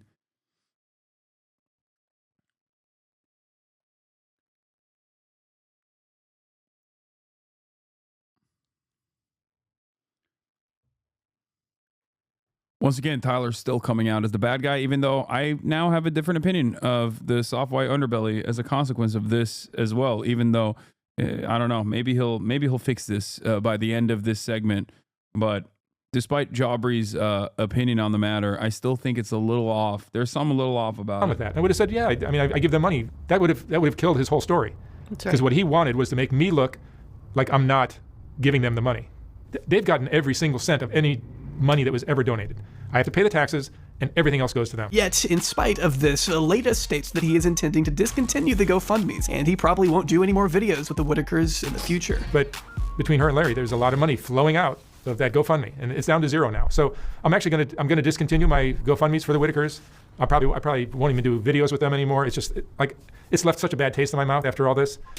I don't think that you should set up a GoFundMe that provides the impression that people are donating money for a house with a specified target when it's actually going towards a bottomless pit of miscellaneous expenses, as that may have an effect on whether or not people donate their own personal income. Throwing money in chunks at people probably isn't going to help them if they don't have proper financial management, and it's hard for me to say that Leda didn't consider that, especially as someone who has specialized in documenting the lives of the impoverished. I can't say I really came away with a good impression of Mark from— Okay, respect. J Aubrey also smelled it. Okay. I trust his nose as well. All right, good. There's a bunch of stuff here that's a little off, chat. This video, just out of virtue of how he talks about himself and his mission. Look at the Whitakers' lives. Their lives are so much better since I came into it. Their lives have improved greatly since I came into it. And the reason for that is because I'm kind and generous and I'm helpful. Would it be better to have been patriarchally tell them that they can't have their money? No, it'd be better if he actually fundraised to buy a house like he said he was going to, and then just gave them at least permanent shelter, which would have immediately improved their material conditions.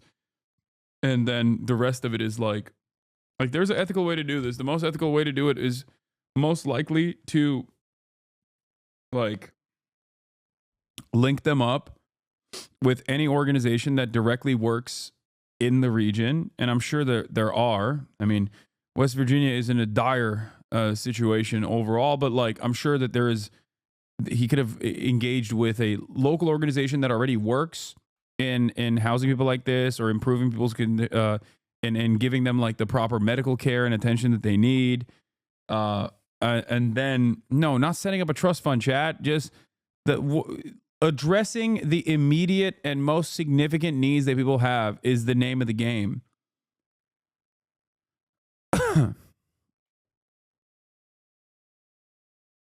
Okay?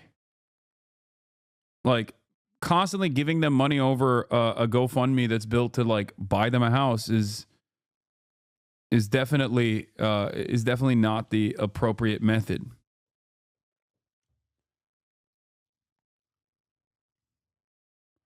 Yeah, if a charitable organization did this, it would be considered fraud. You cannot mislead donors on a basis of how donated funds are to be used. You're 100% correct on this, by the way. Like working with a mutual aid organization on the ground would be infinitely better and more sustainable in terms of like improving their lives, especially because you can't always be there. It's unreliable. You can't get the people used to just like a steady flow of funds coming from you directly. And then also on top of that, you're constantly filming content with them. And then there's that expectation.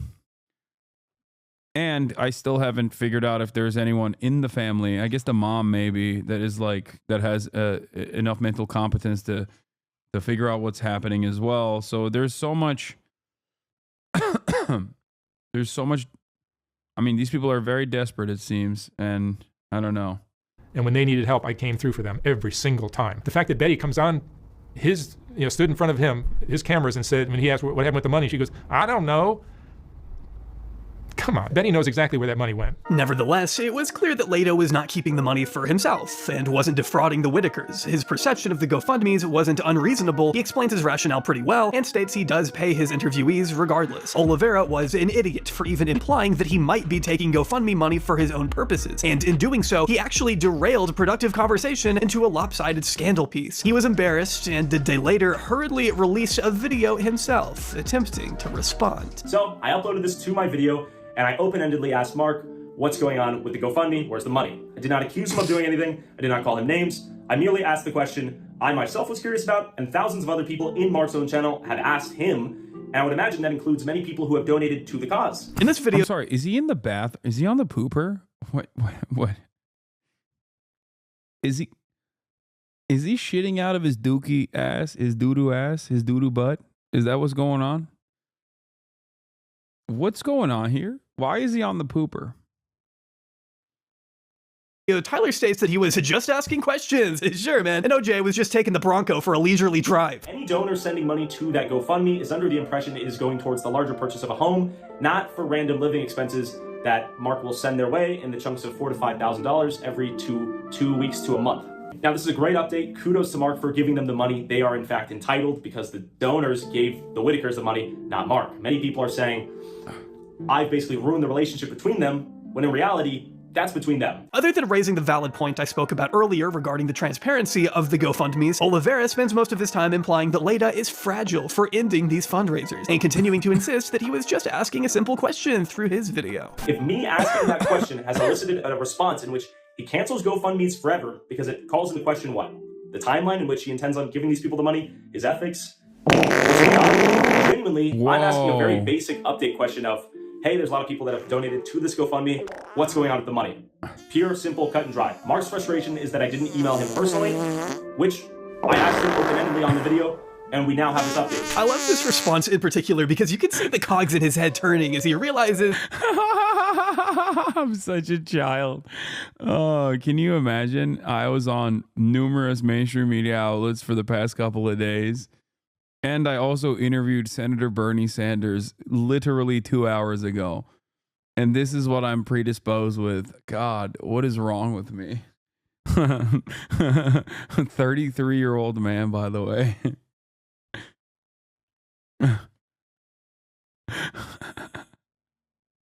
He actually doesn't have a valid response as someone who is supposedly meant to be a credible investigative journalist, and he just defaults to, well, I asked publicly, which was exactly Leda's problem, dumbass. I just asked the question of what was going on. His response is obvious frustration and the receipt showing the transfers, which that's good. Thank God he's actually sent them the money. I think that's great. I think this easily could have been avoided if he just provided an adequate update here and there. Yo, what's wrong with you? You need to be doing a lot more of this shit. Yeah, that's right, dude. But the people are sending him their money with the expectation that it went towards a house. They were in the dark. No one knew how this was being allocated until I asked this question. Though probably the funniest thing about this was Tyler's commitment to continue his own GoFundMe that he pledges will actually go to a house for the Whitakers. With that being said, I currently have a GoFundMe in the link in the description of the West Virginia video. They don't call him Tyler Shitler Vera for no reason. Oh my God, we won't move from Hitler Vera to Shitler Vera. I donated $10,000 of my money personally. There's also a couple $1,000s in there currently raised for the Whitakers. The initial goal of combining whatever I raised with Mark's GoFundMe is now no longer obviously possible because he's given them all the money. I would imagine it's all spent. This guy just doesn't learn. He obviously wants to use the success of the GoFundMe to prove Leda wrong, but his personal vindictiveness is clouding out the logical reality that this sort of fundraising isn't actually helping the people in this scenario. And 3 weeks later, Soft White Underbelly uploaded a video where he confronted the Whitaker family for lying about the death of a family member to siphon Mark's money for drug use. All right. So BJ, I understand you got a drug problem. You've told me that. We all know that. That's not a secret. Right. But for you to... I'm not proud of what I did. I'm not. Yeah, you're telling me there's a funeral today at 3 o'clock? In light of this, and the fact that the GoFundMe didn't even come close to the goal, Olivera refunded everyone and stated he had found a couple good houses. What is wrong with everyone involved? What is happening here, dude? Yo, did I misunderstand? Did Soft White Underbelly just go over there to be like, hey, you're a drug addict and you used up all the money for your drugs? Is that what he...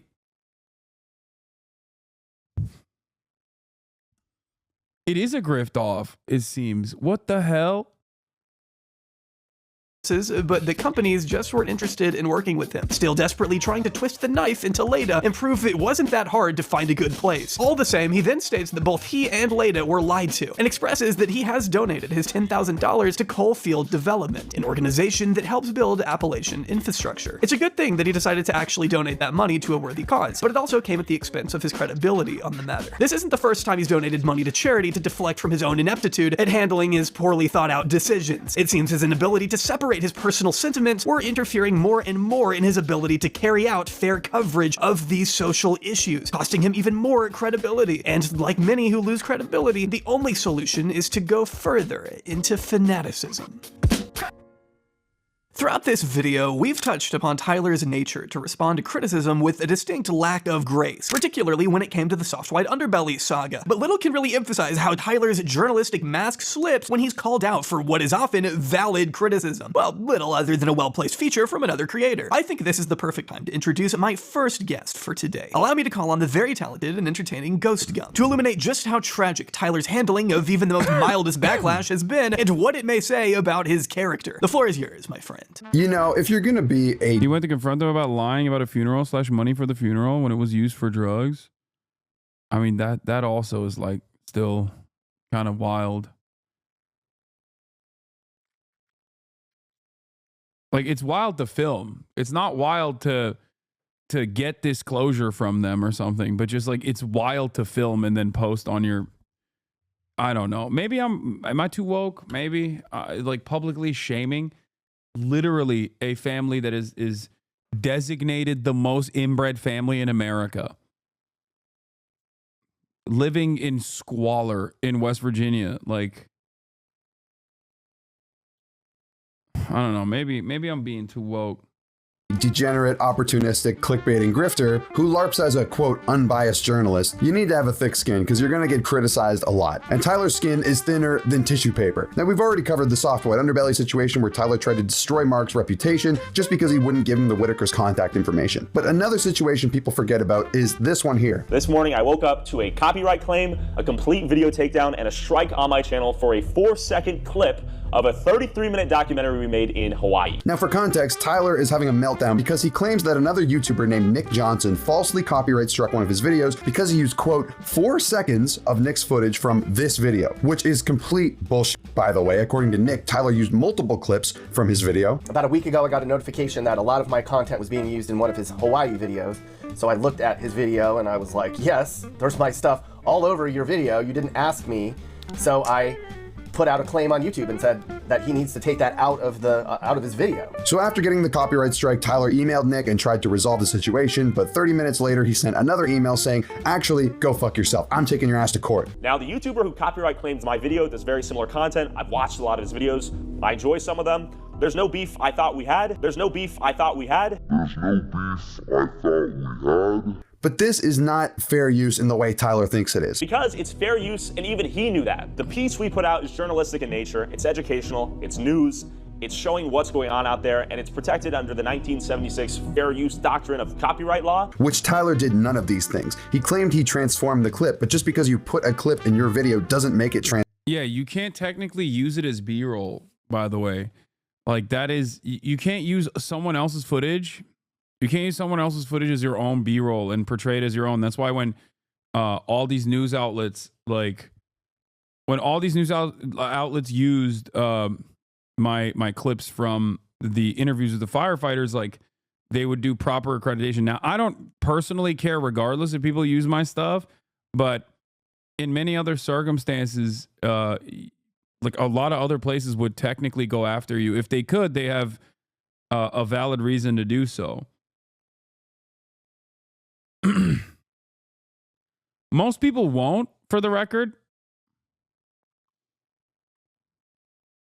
Most people won't. Most people won't actually, what do you call it? Most people won't actually like go after you for using their footage for a B-roll. Just, you know, just so you understand. It's not good practice. You know, that's also March's stuff, kind of. What? March's stuff? What do you mean? Because he was holding the camera? Is that what you're trying to say? Is that what it is? Like, no, it's no, it doesn't work that way. It's like I still retain ownership over the intellectual property. Not that I care. I don't know why you're even bringing this up. Yeah. Wait, what are you saying right now? Yeah, he was so proud of it on this morning. Yeah, he shot it. What are you talking about? Like, you're making it seem like Marge is going to copy strike me over the footage.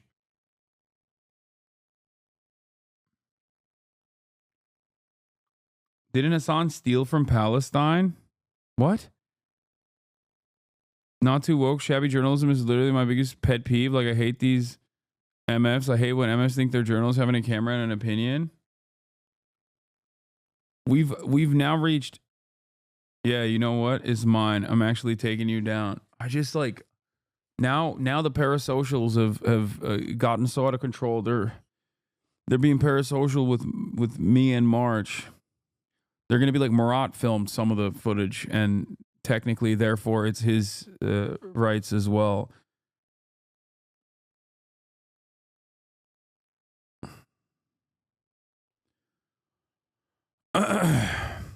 Anyway, the point is, if it was a professional media company, like a local news channel,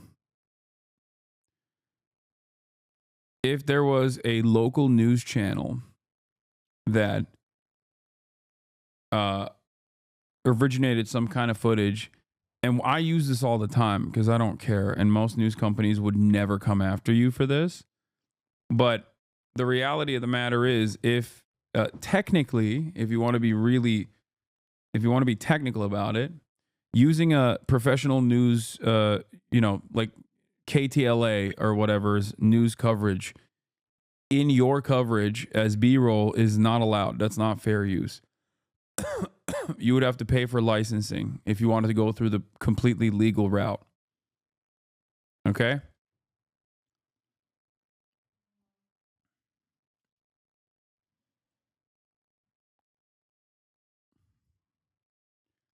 But at the same time, no one would actually stress over that. Most people don't stress over that sort of stuff at all, especially online. Transformative. He didn't actually transform shit. He just slapped it in his video and then pretended like he was the one who filmed it. I think one of the comments under this video sums it up incredibly well. While I think Nick's actions are very unfair and I do not agree with them, this might be a difficult case to win. If you used his footage without permission, that is a breach of copyright. If it was a 4-second shot that he spent thousands of dollars to get, for example, footage of a rare animal in an exotic location, then he would be pretty mad that someone just downloaded it and put it in their video. There are scenarios where people spend hundreds of thousands of dollars for a 4-second shot of very unique things. It is a very tough situation, and I think that's very well put. Now, would I file a claim over this?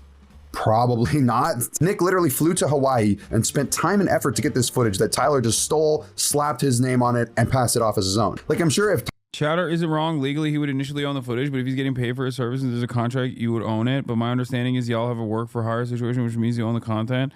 I work with determining copyright all the time for my work. This doesn't really matter anyway. Yeah, I know. For all intents and purposes, when Marge is holding a camera or when someone else is holding a camera on my stream, I'm still technically the copyright owner, but it doesn't really matter anyway. Okay? It doesn't matter because I don't even retain any sort of IP around my own content. But yes, you're right. Isn't there a case with the...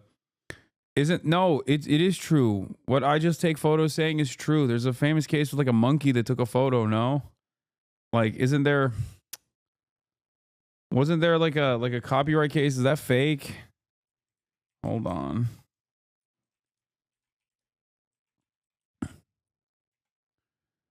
Yeah, the monkey selfie copyright dispute. Between 2011 and 2018, a series of disputes took place about the copyright status of selfies taken by Celebes crested macaques using equipment belonging to the British wildlife photographer David J. Slater. The dispute involves Wikimedia Commons and the blog TechDirt, which have hosted the images following their publication in newspapers, over Slater's objections that he holds the copyright, and people for the ethical treatment of animals who have argued that the copyright should be assigned to the macaque. Now he's calling me a monkey. Yeah, the person who pressed the button is the copyright holder. That is true, but that isn't a situation where the monkey was under contract by some other entity to produce photos for them.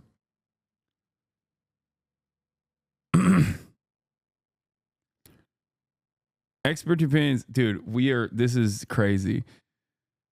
A site that only accepts media available under a free content license in public domain uploaded the selfie photographs from the Daily Mail. Uploader claimed that the photographs were in the public domain as the work of a non-human animal, adding that it has no human author in whom copyright is vested. Slater discovered this a few days later and requested the Wikimedia Foundation to remove the photos. Easy to rail, much bait. I can't believe this is so far removed from the point of contention. My point is, regardless, Tyler Olivera technically violated copyright because it's not his footage, because he did not actually he didn't change it at all. He just used the footage as B-roll. Okay, if you use someone else's footage as B-roll without proper accreditation or without like asking for it ahead of time, technically you're using it improperly. It's not protected under fair use. The reality of the matter is, and I've talked about this quite a bit in terms of copyright, and my principle usually is, copyright is in the eye of the retainer of said copyright, and it's entirely dependent on whether or not the copyright owner is interested in litigation. And in most circumstances, people would never stress over something like this. But because Tyler Olivera is an asshole, I think this guy was like, yeah, you're misusing my video, misusing the videos that I shot. So I'm just going to, hit you with a copy strike, which is, I get where he's coming from. Okay. Tyler put Nick's channel in the corner of the screen or some sort of watermark, this wouldn't be an issue. So yeah, I really don't think that whole crash out was necessary, but it's really not surprising. For somebody who makes such provocative and edgy videos, you think he could give it as much as he takes it. But this is maybe the most sensitive man on the planet. Look at how he reacted when random people, by the way, I want to emphasize that, criticized him for speaking Spanish poorly. To those bitching about my broken Spanish, how was I supposed to know that illegal immigrants don't speak a lick of English? I'm obligated to go learn their native tongue and they aren't obligated to learn mine? The fuck out of here. This is America. Oh my God, that's so funny. He also literally spoke broken Spanish to a dude for like half of that video, and halfway through the video, the guy goes, I speak English, right? It was hilarious. The dude just let him go for like half the video. He's like, yeah, el gonchato.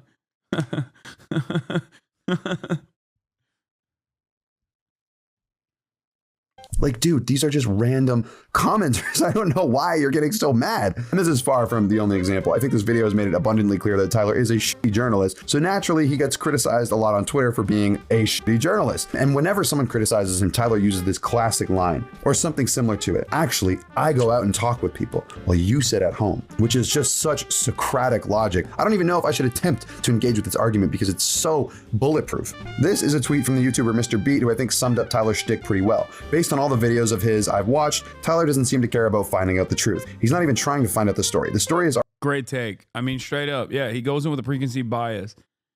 And to a certain degree, I also do that as well. Like, I'll admit, I have, at least through a lot more research than Tyler has dedicated to the matter, I have a mindset, right? Like, I wasn't like, oh, let me go to Skid Row and figure out what's going on there. I already have an opinion on homelessness, how this problem starts, what are the most effective methods of combating homelessness. Like, Hasan, have you ever said you're a journalist, though? No, I don't also say that I'm a journalist, although I do say that there are instances where I do journalism. Like the firefighter video is a great example of this, right? I'm not a journalist. I'm a pundit. I don't create new, I don't create new reporting. But there are instances where I can, interview someone that was otherwise inaccessible. In those circumstances, I have the capacity to actually create a new story. But even in that process, like, I'm diving into the situation with definitely a lot more information than Tyler does. You know what I mean? Like, I'm going in with a lot more additional knowledge on what the problem is, what the solutions are. I might even have my own personal biases. The difference is he goes in there with a right-wing attitude, and I wouldn't even say blind faith, but just like a right-wing attitude and a way to just try to max out on the inhumanity of the people that he's covering as a subject. It's already in his mind before he goes to film, and how he frames a story warps the truth. Your impartiality has been hijacked by your obsession with a particular truth existing. I went out for there and looked for it. You tweeted this from your couch. We are different. I don't think going to a place makes you an infallible authority on that place. Just for the record. And I think Tyler's proof that sometimes it's the opposite. You can go to a place and still have no idea what you're talking about and learn nothing. And I just want to close this segment with my own kind of personal experience with Tyler. To be fair, Tyler has demonstrated that he can go to a place and just learn nothing. Tyler has shown the world that he can go to a place and learn less and teach others less than they would have known if they had never encountered the video at all. He's living proof of that. Tyler. A few months ago, my brother Dantavius posted this hilarious based meme, which of course did numbers. Tyler wasn't too happy about that. He crashed out and made this long ass tweet calling Dantavius and Vince, two of my good friends, YouTube video essayists who tell you how to think and what to think. Do not travel the world talking to real life people. See what I'm talking about here? With different perspectives than them. They photosynthesize blue light. Seed oils into 8-hour-long slop reviews of Garfield. Dude, Tyler, you are the most soy dude, brother. What are you saying? You know, people can see what you look like, dog. What is this like? What is going on here? Like, why is every right-winger so obsessed with acting tough and being so macho and just being like, oh, dude, I bet you eat seed oils for breakfast. It's like, look at you. What have you been eating? You look like you've been sucking on the receipt paper at grocery stores, if that's the case. It's not like you don't look like a soy jack yourself. You do. Like, it's so strange to me. I don't understand. When right-wingers have this, like, weird thing where they go, like, I'm right-wing now, so that means, like, everyone else is soy.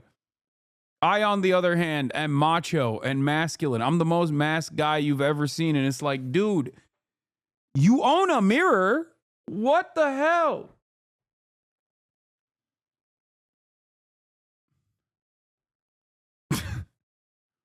The beacon of alpha dog masculinity, dude.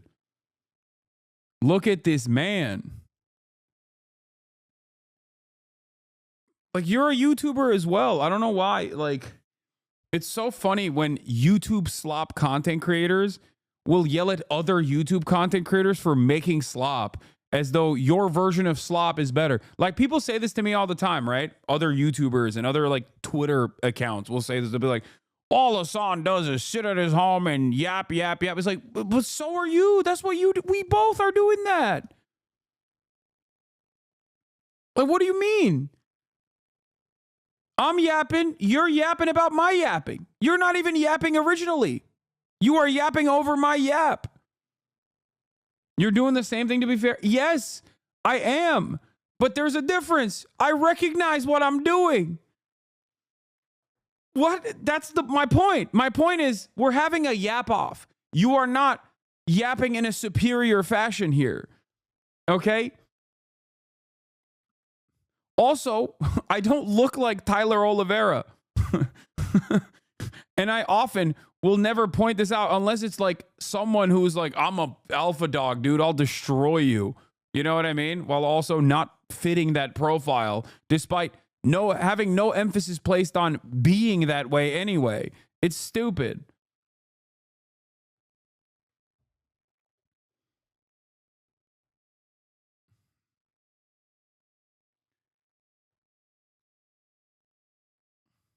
And seed oils into 8-hour-long slot reviews of Garfield. They are the latest step in human evolution. Yeah, if your job is posting, you're gay. As you guys know, I famously said this. If your job is posting, you're gay. I don't make the rules, except for that rule. I made that rule up. You're gay. You're super gay, okay? And yes, this means myself as well. And I have no issue with this, but you seem to have a chip on your shoulder about this. Evolution, a humanoid mass born out of the hive mind of Twitter that echoes what they think their audience wants to hear. That is the most faux deep nonsense thing I've ever read. You think by phrasing it like this, you're saying a lot, but he's actually just saying nothing here. Thank you, Ghost Gum. I'll leave his channel in the description below and would encourage you to check him out. He's an incredibly entertaining creator who always has something of value to say. Putin's monkeys, yo, he better not have disparaged my boy Steven Seagal. He better not have disparaged my boy Steven Seagal. Bro, that is the national treasure that we lost to Russia. Okay? Do you understand? That's Mr. Steven Seagal to you. Multiple time award recipient Steven Seagal. That is a man who has invented his own version of fighting.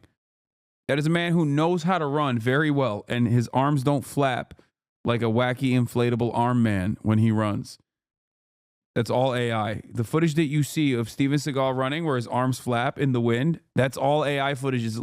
It's a lie created by the CIA to disparage him because he is now a Russian asset.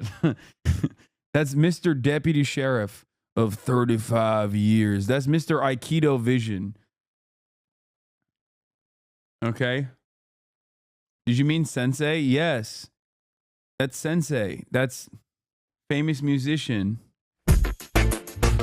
Mr. Steven Seagal, fly down to Jamaica and say one of the baddest y'all. So them send for Lady Stark, I don't know me raw. You see me? So girl, would you really run down there? Me want the body if it make me feel nice. Why? Tell me what you really want all night. Me want the bananas if it make me nice. Me want the body, him want the punani. I mean, know it nice. So when the girls start to strut, you could look at their butt, you shouldn't do. The West fell the day Steven Seagal chose to leave it. Anyway, let's continue. The same. You want the banana?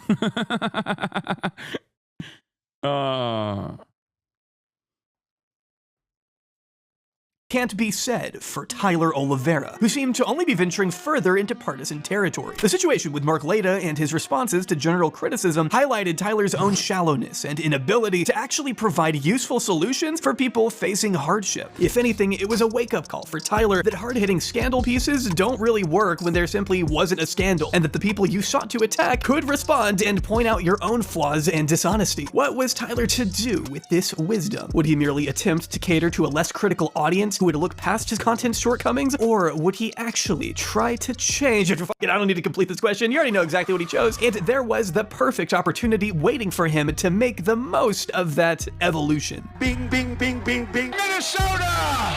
President Trump? I really don't know what he said at the end of that sentence. The quadrennial U.S. presidential election is probably one of the most widely covered recurring events in international media, and probably the most covered event in America. And why wouldn't it be? It's only maybe the most influential job in the world. The last U.S. president to not win Time Person of the Year was Gerald Ford in the 1970s, and his bitch ass didn't even win an election. With so much at stake every 4 years, journalistic integrity is at the heart of the coverage of these elections. Given the increasing distrust in mainstream media and pervasive narratives of fake news and election interference, You are fake news. having reporters on the front line and not afraid to confront these matters is more necessary now than ever. And with the recent scandals and criticisms behind him, Tyler Olivera was ready to be that frontline journalist. But how did he perform? Who are you voting for? Suck my balls!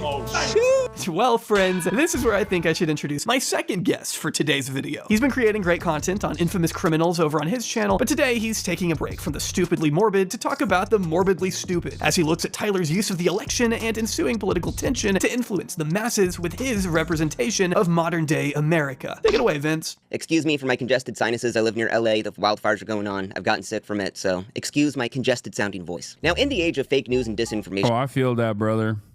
Tyler Olivera has taken the chalice to be the purveyor of truth in a world rampant with fake news and misinformation. Now, as a real journalist documentarian, you would expect Tyler to at least get the facts right. I mean, hell, that's the bare minimum of journalism, right? I mean, Tyler would never publish a story that he hadn't even done the most basic fact-checking on. Right? Now, in Tyler's investigative reports documenting the decay within these cities, oftentimes in the cities he visits, it's not as crazy as he would like it to be. While the crime does happen and sometimes they're not good places to live, when Tyler holds up that camera and films around, he doesn't see the violence and crime. So to amplify his videos and justify the claims made in them, Tyler will show news clips from that city to inform the viewer of the reality of this town. That's me in the trenches of St. Louis, the most dangerous city in America. And these news clips are always from that city, right? I mean, hell, if he couldn't even get the facts right just on that, I mean, could you really trust anything the guy's saying when fake news is running rampant? Now, in Tyler's video, I investigated the most dangerous city in America, St. Louis, Missouri. Now, Tyler's talking to a local, and he's saying how many fights break out and how there's some real bad people on the St. Louis Metrolink. You feel safe out here? You can't even ride the Metrolink direct. You can't ride the Metro? No, there's always trouble. Always they rolling weed, smoking and drinking, and there's some bad Metrolink. So then Tyler shows this clip of a violent robbery going down in the St. Louis Metro. But this clip isn't of a Metrolink. Hell, it's not even from St. Louis, Missouri. It's from Brooklyn, New York, 3 years ago. But maybe this is just a mistake. I mean, in the original video, Tyler clearly doctored the footage to hide the Manhattan sign right there. I mean, that has to be just a mistake, right? Totally not intentional. But let's just go later on in this video. Now, Tyler's talking to a local and he states how he has been robbed 2 times in the St. Louis Metrolink. Tyler then shows this clip of a guy with a gun getting robbed in the middle of a Metrolink, but this clip isn't even of a Metrolink. Hell, it's not even from St. Louis. It's from Chicago 5 years ago. But maybe this is just a mistake. Let's continue on. Now, in Tyler's video, I investigated the most violent city in America. Tyler goes to Memphis, Tennessee, and in the beginning, he shows the violence and the decay going on. And Tyler shows this clip to show us how bad Memphis is. This is Memphis, the most violent city in America. And it's a robbery at a gas station. Wow, that seems absolutely insane. But this clip isn't from Memphis, Tennessee. It's from Chicago, and Tyler even goes out of his way to edit out the Chicago Police Department logo in the corner. Now, normally this wouldn't really be a big deal, but when Tyler's calling himself a journalist, documentarian, purveyor of the truth, and you're doctoring footage to this degree, I would say that's not an accurate representation of what's going on. Now, beyond doctoring footage to amplify the violence, Tyler sometimes uses news clips to justify wild claims made in his video. Now, in Tyler's Oakland Where Every Crime is Legal video, Oakland, California, Tyler and his journalist friend state how Oakland is so bad that kids as young as 7 years old have guns. I don't know why we're being followed when there's no doubt criminal activity left, right, and center. A lot of the kids have guns now, so when I'm walking around, I'm not looking for some 25-year-old guy with a gun. I'm 15-year-olds out here? I'm looking for 7-year-olds with guns. That's an insane claim. So Tyler then shows this clip of a teen in trouble to justify that statement that kids have guns in Oakland, and it's so bad that it's even on the news. But this clip isn't from Oakland. It's from Miami, Florida, 2 years ago. Maybe that's just a mistake. Miami and Oakland, that kind of sound familiar. Let's continue on. Let's go to a different video. New Orleans. I investigated the murder capital of America. Now here, Tyler's guide is talking about how the kidnappings and carjackings have gone up in a huge amount in New Orleans. Sounds pretty scary. So to justify this claim, Tyler then shows this clip, and it looks pretty scary. I'm not gonna lie, that looks pretty wild. But this clip isn't from New Orleans. Hell, it's not even from the United States. It's from Albania. And there are dozens of examples of Tyler doing this in all of his videos. Now, we could go through it all day long, but frankly, I don't want to bore you. But if Tyler can't even fact check at the most basic level, making sure the clips you're using of that city are from that city, what else would Tyler mess up? A journalist would never use Photoshop and AI-generated images to fabricate things that never happened and pass them off as truth, right? Let's go to Tyler's Germany video. Now here he talks to the AFD, he visits a peaceful protest, the counter-protest, it all seems very mild. But if you look at the thumbnail, you would expect there to be Klansmen in robes, Heil Hitler signs, swastika flags, which are illegal to fly in Germany, to be in that video. Now, if Tyler's claiming to be a journalist, why would he use things that have never happened in the video as the thing to get people to click on the video? Is that really documenting the truth? I mean, let's go to his Jamaica video. Now, in the video, it's pretty peaceful, nothing's crazy. Wow, Jamaica seems like a great place to go. But the thumbnail would give you a completely different image. We see a caricature of a Rastafarian man, mind you, a religion of peace and nonviolence, holding an AR-15 with spent casings on the ground, and the islands being set on fire. When do we see this in the video? Never. Once again, I would just say, is that really documenting truth, the reality? So if Tyler can't get the thumbnails right, and he also can't even get his own footage that he uses in his videos right, I mean, Tyler would never get the entire story wrong, right? Now let's go to his video, Inside the Ohio Town Invaded by Cat-Eating Haitians. Now, this was a This is a condensed version of the video that we watched already with Vince, by the way. It's the same video. So I'm going to skip through it. We already saw all of this. Vince did a fantastic hour-long video on Tyler Olivera, and this is like basically the condensed version of it. The same can't be said about Tyler Olivera, who, since recognizing that you can foster an uncritical audience if your talking points are extreme enough, is not even attempting to hide his blatant bias or lack of research. Whereas in the past, his content may have possessed occasional dog whistles to the far right, now it just contains whistles. It's hard to choose from all the content that selects various minorities to scapegoat, but I thought we'd head over to Britain for Olivera's coverage of an unashamedly controversial figure.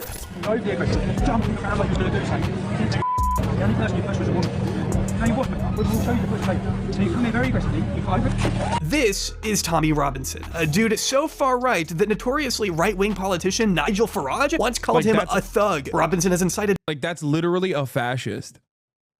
Calling another fascist a bridge too far.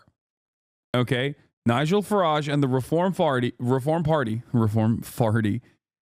are the modern version of British fascism right now. Okay?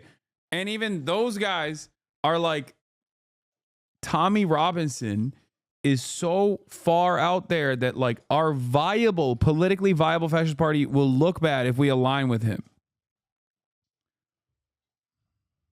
multiple incidents of violence, some against children, and rioting through the misinformation that he spread, which isn't even covered under free speech in America. He's also stalked multiple people and literally turned up at their houses, just full-on sniper wolf style, and that is only scratching at the surface. Is Tommy Robinson a far-right Islamophobic racist? Or is he a brave journalist speaking up on real issues the mainstream media refuses to acknowledge? At the time that Olivera uploaded this video, Robinson was in jail again for repeating provable false allegations he already admitted to, including a fake photograph against a 15-year-old refugee who faced vicious harassment following Robinson's libel. The far-right activist was supposed to be at the High Court this morning, but failed to turn up. And now the government says he's left Britain altogether. The case involves a Syrian child refugee. Yes, this is the guy that Elon Musk likes. Not likes, loves, as a matter of fact. Oh, God, it's so freakish. It's so bad. Refugee Jamal Hijazi, who went viral in 2018 after being attacked at his Huddersfield school. Hijazi sued Robinson 3 years later for falsely claiming he'd attacked 2 girls. Hijazi won the case and the court banned Tommy Robinson from repeating the allegations. But last year, Robinson released a film called Silenced and gave 3 interviews in which it's been alleged that he repeated the same false claims. However, in the recent video, England, where free speech is illegal, Olivera attempts to evangelize Robinson and his alleged struggles against the state, referring to a recent situation involving the tragic murder of 3 young girls and the following rioting that took place. This video features basically a great replacement narrative and the idea that Tommy Robinson was a pioneer in speaking out against the evils of Islam and what he believed to be their grooming gangs. The whole image of Robinson is absurdly misguided and only seeks to satisfy the warped perceptions of his own followers. Tommy is referring to the now infamous grooming gangs, where thousands of non-Muslim girls across England every year are targeted on the basis of being white, referred to as easy meat by mostly Pakistani men who would get them hooked onto drugs and then sex traffic them. Tommy's cut. Literally every part of what he just said is a lie. That's so crazy. We looked at the statistics. Like, that's so insane, man. Just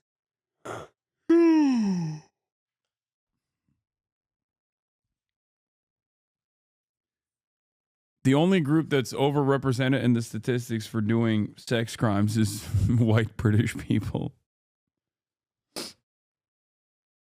He's literally you. What is this?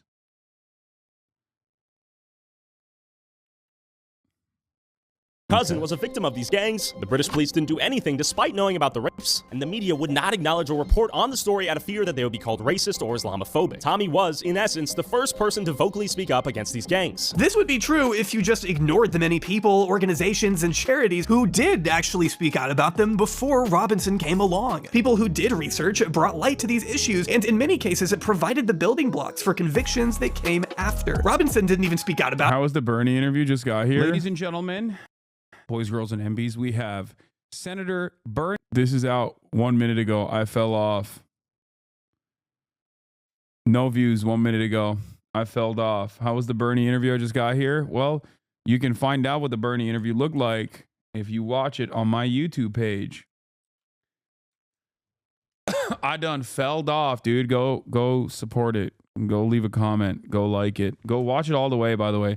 Don't just watch a little part of it and then click away, because that'll hurt the algorithm. Watch the whole thing. All right. Thank you so much. About it until after convictions were made and he saw an agenda he could reap. Now, you know, if we're going to be really honest, the people that have exposed scandals throughout the country is survivors contacting the media. And when you get people such as, you know, Britain's First or Tommy Robinson and other people saying, well, actually, we exposed Rotherham and we exposed other places.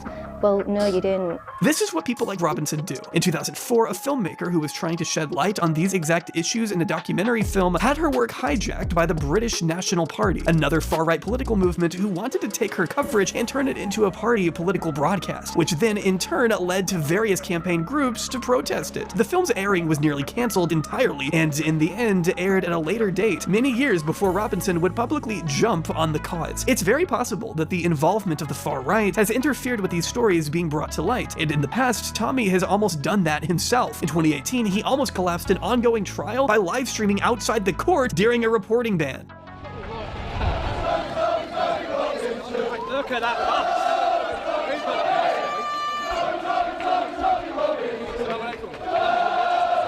His supporters were mad that. Can you go over the pirate software shitstorm that's happening right now? Dude, I can't, like, there's two things that are happening in our sphere currently that I have observed from afar, like super far away. And I have no idea what it's about. Okay? I think one is Tommy Innit said Miskiff had bad vibes, and then XQC said Tommy Innit is lame. Okay? And then all hell broke loose. Somehow Dream, everyone's yelling at Dream, and Dream is doing a video exposing, but it then ends up exposing nothing. I don't know what's happening there. And then also on the other hand, from afar, as a 33-year-old man who's a political commentator who does not care about any of these things, the other issue is Pirate Software. They're playing World of Warcraft, and I think Pirate Software left the raid, even though he's a high-powered mage, and everyone's yelling at him, and what is it? What? People are yelling at Pirate Software for being a mage and leaving a raid and leaving behind 2 people in the guild to die, I think. And it's a real tricky situation. People are analyzing like why he left and how messed up that was and how unacceptable that was, but I think it was acceptable. Or is it acceptable? I don't know. I don't care. One is about a video game. The other one is about like a content creator that I don't care about either of these things. I'm sorry. I think it'll be okay. Also, think about what we learned from the Brent Rivera versus Tyler Olivera situation. You never know who's the wrong party and who is the wronged party in these circumstances until years later when one of them becomes a massive right-wing charlatan YouTuber. Okay? So I'm not touching drama like that with a 10-foot pole. What the fuck are you on about? I don't know. These are massively consequential stories that are all over the place, and I have seemingly evaded learning any details about any of these things, okay? And I don't care. I genuinely don't care. I'm sorry. It's none of my business, okay? It's none of my business. Everything I've seen about these quote-unquote massively consequential issues is coming at me at an alarming rate without my consent. It's just like being blasted in my face, and I just usually never see it. And this is the part of the broadcast where chat will then try to condense what either of these issues are into a chat format where they'll go TLDR and then they'll write like a paragraph. Half of the chatters will go over the word limit and get banned in the process or suspended in the process for a second, only to turn around and do it again. And I don't know. I don't know anything. I don't want to know, really.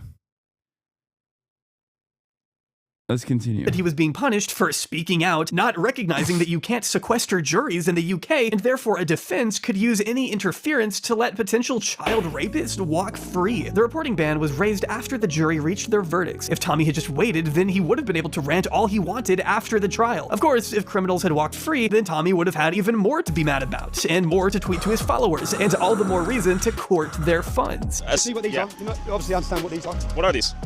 Diversity barriers. These? Well, they're to stop terrorist attacks. It's real? I'm not joking. They're diversity barriers. This will go straight back up now, and these are to stop cars coming through and mowing everyone down. Okay. And we have these in every town centre. You know our Christmas markets? Our Christmas markets now are literally just entire things like this. Fortified to get anywhere near the Christmas market because they expect cars to come flying into them. There's a traffic calming measure for pedestrianized areas, Tommy. Like the bollards allow freight and bulk goods to come in and out, but also... This guy just screams white nationalist. No, he is. I mean, he literally is. Okay, Tommy Robinson is just straightforwardly a white nationalist. Like, okay, let's get back to issues that I do know a lot about, okay? That man is a neo-Nazi, okay? He's also pro-Israel, but, you know, that just means he's doubly invested in fascism. He's fascism overseas, fascism in England. Major Islamophobe, in and out of legal trouble routinely. Straight up a white nationalist. Like I said, unironically too far for Nigel Farage. That's all you need to know. Also allow for the area to be predominantly walkable? Come on, guys, you have to know this. Is that road we just drove down, walk through there, and that is a microcosm of the future of Great Britain.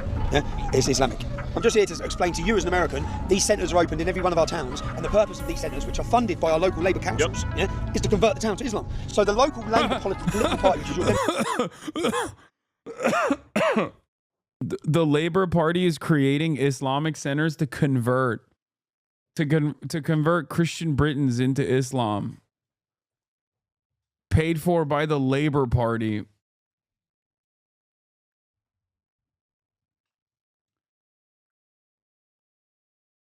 Tommy Robinson is a neo-Nazi, but the EDL tried to claim he wasn't, probably because their members can't say neo-Nazi because their teeth fell out. To be fair, they can't say many things. Remember, Islamic Reagans. That's the EDL. Also known as the English Defence League, lads.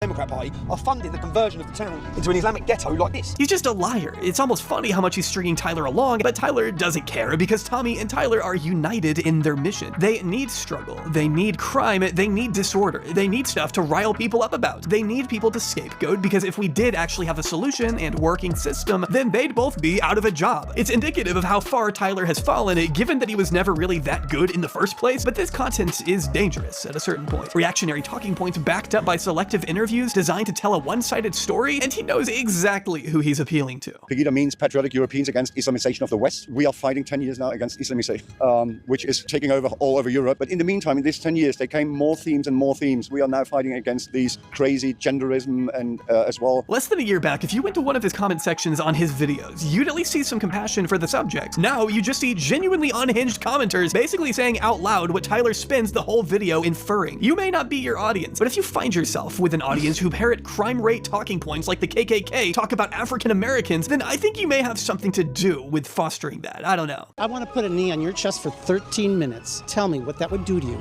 without a thing in your system. Tell me. You think you could do 13 minutes without no oxygen? This is where I was planning to end the video, deliver a nice, tasty conclusion, and send all of you on your merry way. But before I could reach this point, Tyler had just one last surprise in store for me, and oh my god, he decided to cover George Floyd. Of all the videos to release as I was writing this, he chose George Floyd? I mean, I can't ignore it, but I think I'm gonna need some more. It's crazy that he went back to like the old right-wing hits. Like, he's going back in time. It's like when someone wants to do like a Hasan is bad video and they start talking about how I own a house after they run out of other stuff. You know what I mean? Socialism means you're supposed to be poor.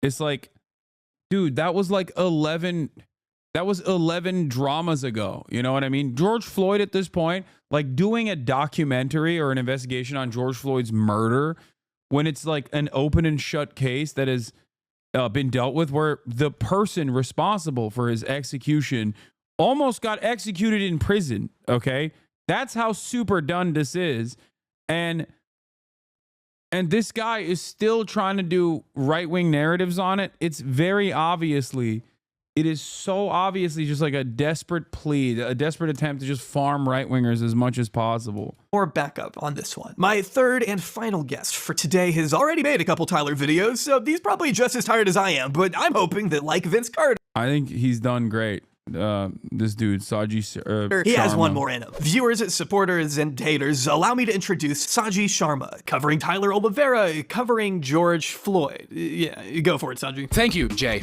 for not only trusting me with the last segment of this video, but for also giving me another opportunity to talk shit. about Tyler Olivera.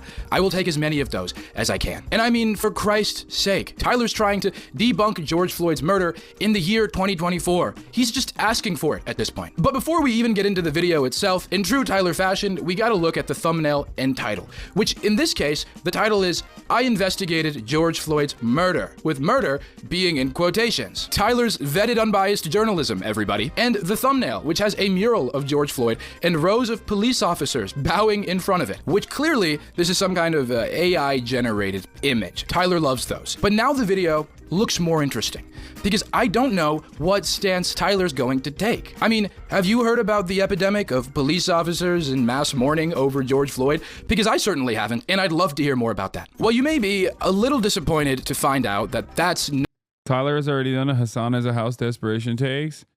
HasanAbi critiquing capitalism from his mansion in LA while calling me a Viewmaxer as he reacts to all my videos to sustain his career is pretty silly, especially given the half of the last 6 months videos were instantly demonetized or age restricted. Lame. Damn, that was a banger for him, bro. 284 likes. Really popping off big time.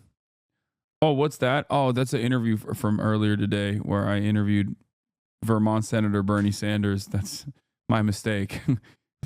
not what the video's about. God, Tyler got us again. No, this video is about a conspiracy surrounding the cause of George Floyd's death. Who would have thought Tyler would stoop so low? Me, I did. This video is almost an hour long, and it really only needs to be 10 minutes maybe. The conspiracy, also, isn't even a new one, which would have been so much more entertaining. Tyler doesn't think police officer Derek Chauvin killed George Floyd. Instead, he thinks that George Floyd died due to an overdose in already exemplary heart conditions. Now, this video is terribly easy to debunk because of all of the overwhelming evidence and information in support of the former and already fact-checked claim that George Floyd was murdered by Derek Chauvin. But I want to wait to go over that because there's arguably more important things to be said about Tyler's continuing trend of borderline promotional advertising in his journalism videos. Although Tyler tries to paint it like both possible causes of George Floyd's death could be plausible, so it's time to do some investigative work and find out the truth. If you are familiar with Tyler Olivera's work even a little bit, you would know that he's already decided which side he believes. Not only does he subtly give it away when his ears perk up and his eyes widen after he runs into strangers that have Tyler Olivera about to be like, I investigated Adolf Hitler to see the controversial figure. Was he all wrong?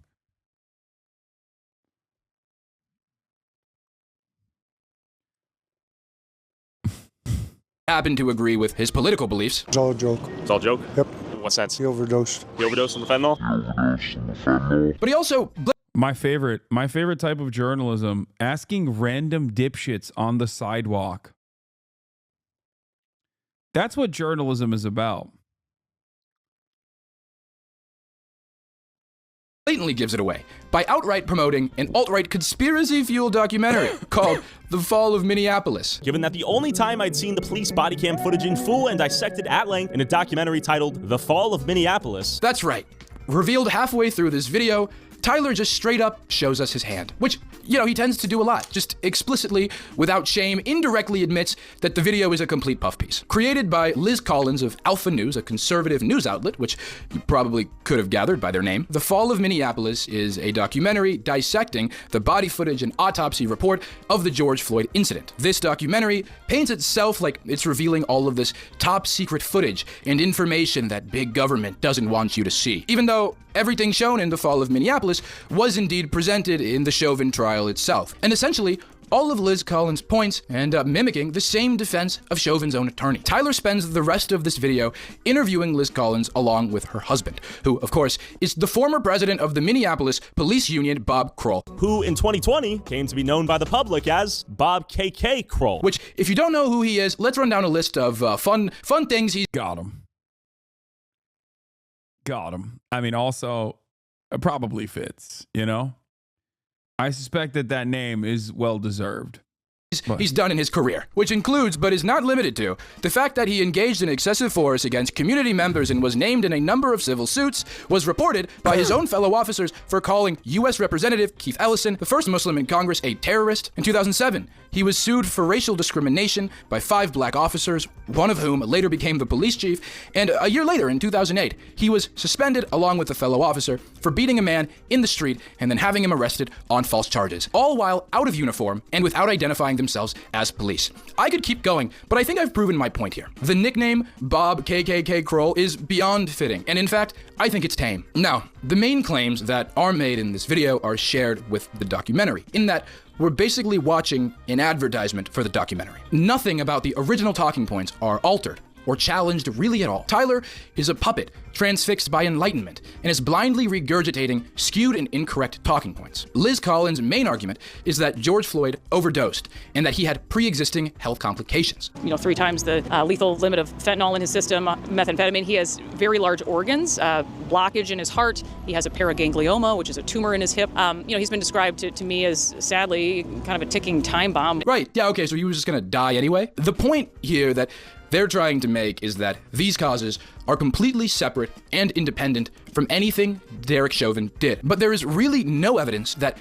Everybody knows when you get shot in the chest, for example, not in the George Floyd case, but everybody knows that if you get shot in the chest, it's not actually the person who shot you in the chest that's what killed you. It's the medical complications that you had ahead of time.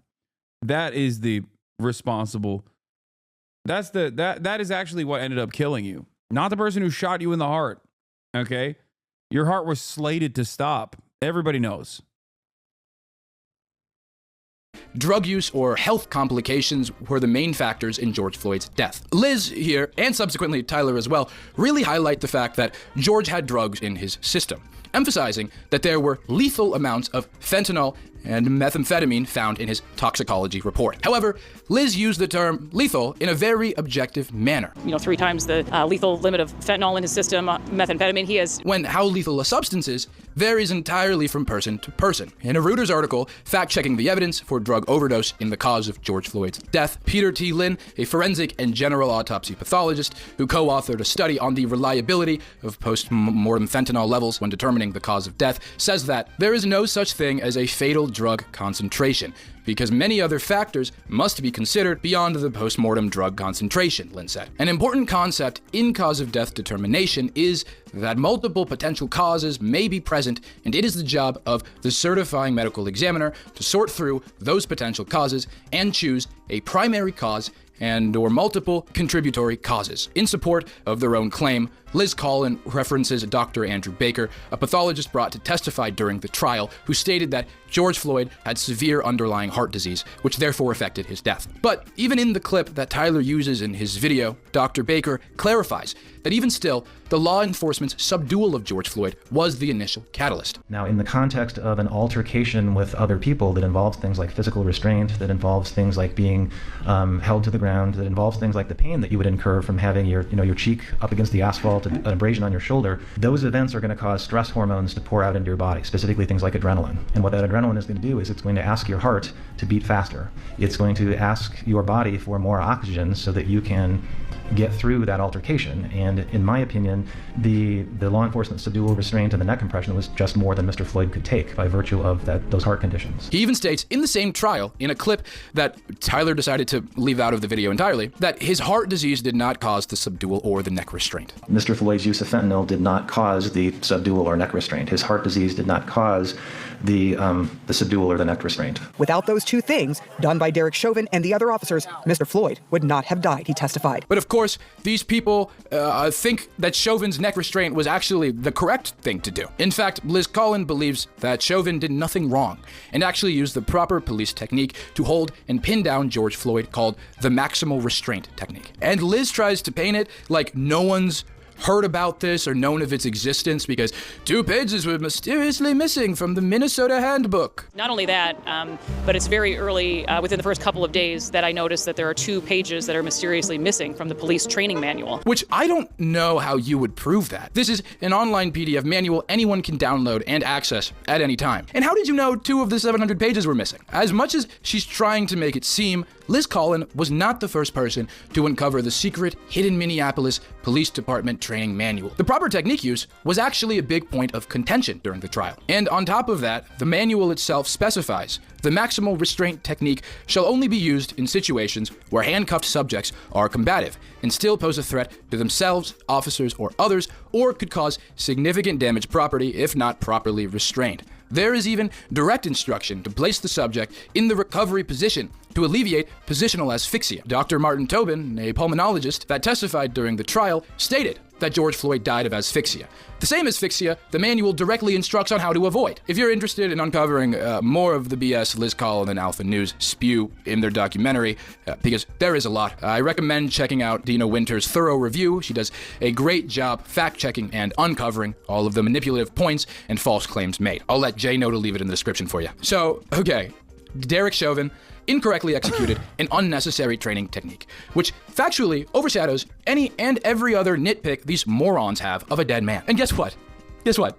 These were all things covered and discussed extensively during the trial. None of it is new information. But yet, somehow, that's not even the worst part of this video. No, the worst part of this entire video is at the end, when Tyler shows us a deepfake of white George Floyd. And would the situation have played out the exact same if George Floyd was white? Back to you, Jay, with the weather. Hopefully it's a bit more sunny on your end. Thank you. It's not. And also, I hate that I had to see that image. Still, I'd highly recommend Saji's work. He produces really illuminating, socially conscious commentary in an era where so many other creators are appealing to the lowest common denominator for views. Saji stands out from the rest and is an excellent entertainer. Agreed.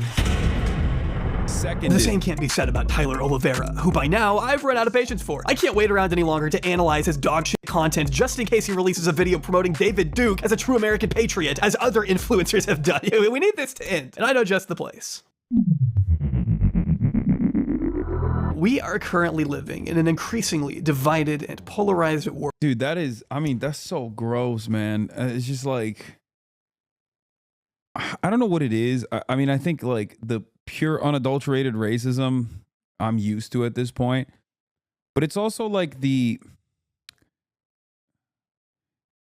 not the sense of entitlement with it, but it's like the subtle nod that you know. The subtle nod that you know what you're doing is like so gross. And it almost is like inviting a retaliation, like sometimes even like physical, violent retaliation.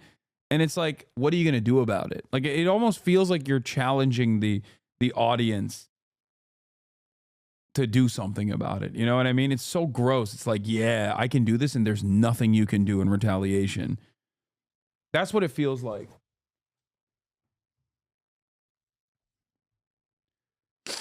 It's so smug in how overtly racist it is.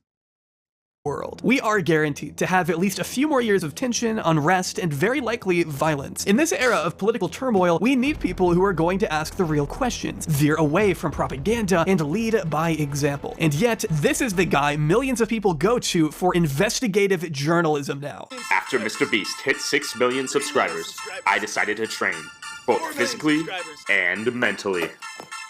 And before I knew it, I had my chance to face the Beast. Yeah, it is like Doherty. Tyler Olivera is the Jack Doherty of right-wing slop, right-wing street journalism in air quotes. Great take, Chatter. Again. Tyler Olivera has evolved in the time that he's been on YouTube, but his core mission has never changed: to win influence and attention at all costs. At the start of this video, I noted a simple piece of advice that Tyler gave his audience shortly after launching his channel. Sell yourself as the person they want you to be. And sure enough, that is the precise code Tyler has lived and still lives by. It started with him embarrassing himself to draw attention, leeching off larger YouTubers, and copying their styles and formats to possess even a fraction of their clout. He went through the motions of content creation and developed a formula that would keep him successful. Then, as people's tastes evolved, he found himself directed towards investigative content, often showing other people in harrowing or compromising situations. However, without the necessary nuance, and with Tyler often emphasizing scandal and shock value over productive conversation, never really straying too far from his rather tabloid roots, it really just became glorified poverty porn, which in turn drew criticism from those he portrayed or interviewed. Going out on a limb here, but I don't think Tyler ever understood the plights of the destitute. After all, we're talking about a guy who tried to soak up a swimming pool with paper towels. But over time, he decided that rather than tap into the inherent... He used to do unboxing videos. He did everything. He did self-help guru stuff too. He literally has done everything. There's a lot of stuff in this video that J Aubrey put out that I didn't know about Tyler Olivera as well. Human pity, people may feel... You say, I've never even heard of this Tyler guy, but if you go look at his view counts, you will understand how devastating it is. Because this is not just about Tyler Olivera. This is like, oh, it's so much worse. It's, oh, Jesus Christ. It's about where YouTube slop is going.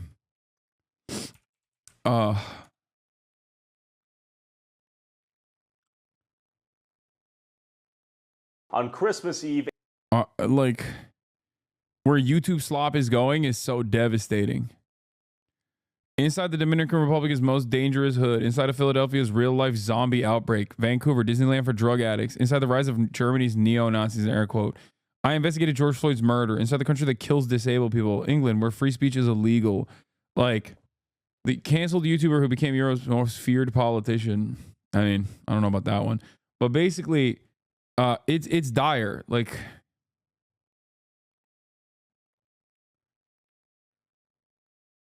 a lot of gamer channels are just doing right-wing politics coverage. It seems to be the new meta. Yeah. Brandon Buckingham does this type of shit too. I'm not going to lie, and I've said this before already, but like, as much as Brandon Fuckingham loves the pedophile neo-Nazi Sam Hyde, even he does like from the clips that I have seen and the subject matter that he covers, he actually does a better job than Tyler Olivera on a lot of the issues that he quote unquote investigates. It's not my cup of tea, and I certainly am not a fan of the guy, but you know, Tyler Olivera is so obviously tilted his content in this like slop. I do not know why he hates you. What do you mean? Of course you don't know why he hates me. What do you mean? He's a fan of a pedophile neo-Nazi by the name of Sam Hyde.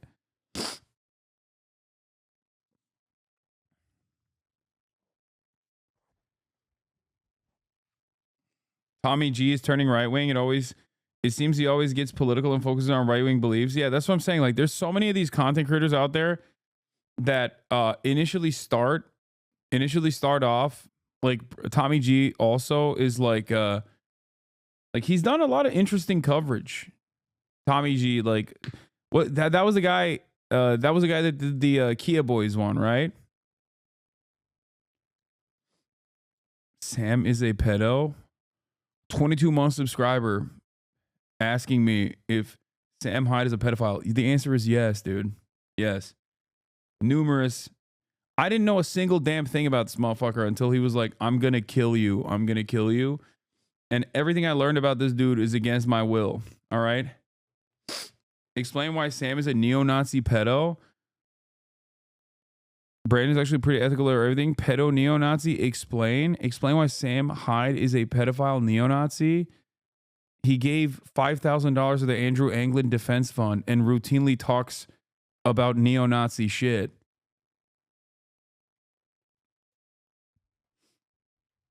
And also has numerous credible allegations about like beating the shit out of underage girls that he is sexually assaulted.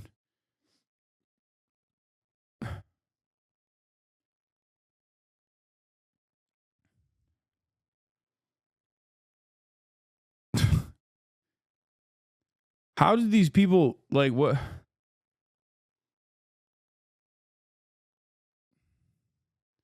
Genuinely was curious. I saw this would take an ounce of Googling. Please do not engage. Yeah.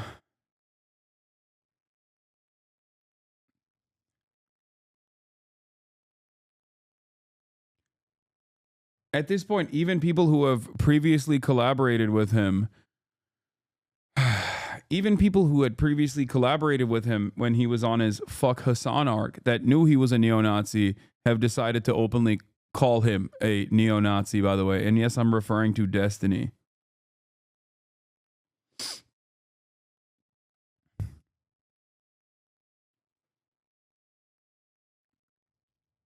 A fact I brought up to Brandon Fuckingham when he tried to talk to me all friendly like in the aftermath of the Creator Clash gathering.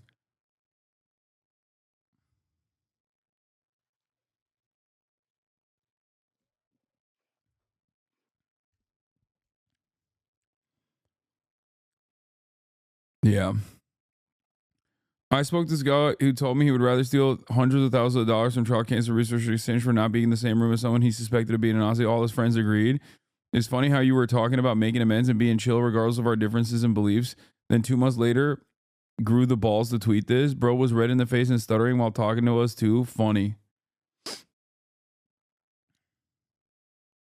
Yeah, that's him.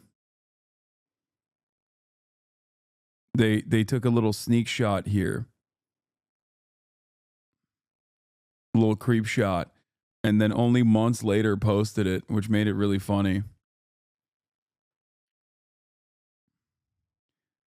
What makes it really funny, this is crazy. He went to Lebanon.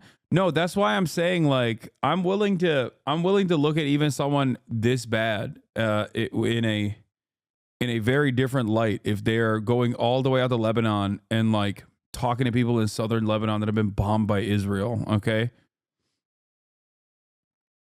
Having said that, however, you know,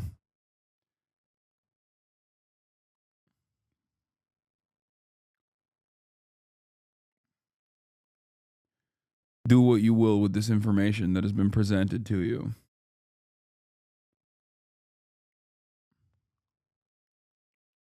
Why is he red?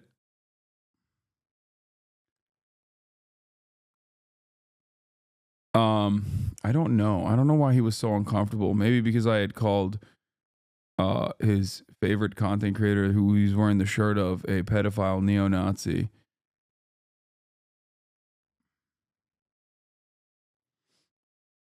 Let's continue. Though for the underprivileged, he wanted to tap into the anger at those who he believed were disenfranchising them. At first, these were institutions, politicians, people, or organizations who criticized him, but eventually this mission became more politically charged as he focused his aim on immigrants, refugees, and minorities. Now, I don't think Tyler could even tell the difference between the three, but I don't think he'd even care to. As he was cast aside by those with any shred of integrity, he allied with increasingly extremist figures, those who would gladly accept any coverage from the mainstream, which has in turn influenced Tyler's videos, to the point that he's gone from talking about cities that struggle with homelessness to entertaining violent far-right figures, shining them in a heroic light, and entertaining whatever conspiracy theories they may advocate, which was hardly an unexpected pivot. The far-right regularly looks after their own, regardless of what transgressions they may have to their name. For someone like Tyler, whose reputation as a journalist was constantly being called into question by those who were concerned about his coverage of current affairs, he would always be defended by those who supported his agenda, regardless of what he said or did and whether it was actually accurate or fair. In the face of his critics, he continues to defend himself under the thin veil of just asking questions. It's not like his Twitter nowadays hides his overt political bias, but in the content, he still tries to present himself as an honest observer, rather than the flagrant opportunist he actually is. If you ask people like Tommy Robinson for their life stories and offer practically no pushback on anything they say, then you are uncritically platforming, not actually creating an accurate or challenging portrait. His buddy Jonathan Cho could have told him that. I'm sure he'd protest that nobody on the left or center wants to talk to him, which can't imagine why that would be, but we all know why he's doing this. The dude is out for himself, and that's always been abundantly clear whenever he has to confront criticism. You rarely see any self-reflection, you just see the fragility of his ego on full display. Really, honestly, I don't feel like you're racist, I just feel like you're just a dick, that's your I'm not a dick! Hell, he doesn't even have to respond to criticism anymore, he can just say he's triggering the libs and immediately court the same— What is it? Hasan is officially my bitch. After pathetically drafting a tweet on live stream to respond to mine, he realizes the ratio is inevitable and accepts defeat. Stay off of Twitter for the next 7 days and I'll forgive you for existing. I own you. That's crazy. The same uncritical audience he's pandering to on his YouTube channel. I think it's really important to emphasize that people like Tyler don't want us to ever actually overcome the problems he owns me. He owned my ass, dude. Reports on. It's why he gave up actually exploring the causes of these issues a long time ago. He doesn't want people to be informed, he just wants them to be ignorant and angry, because that is when conflict arises. Don't wave at me, you sorry saying. I tell him like it is, man. I don't like him. I don't like him, and I want him to know I don't like him. Pack up and move back to Haitieville, wherever your firm. He wants this disruption to thrive so he could go into ground zero with a microphone and a camera interviewing those who... Why does he pose like an alpha bro? I don't know. I do know, actually. That's not...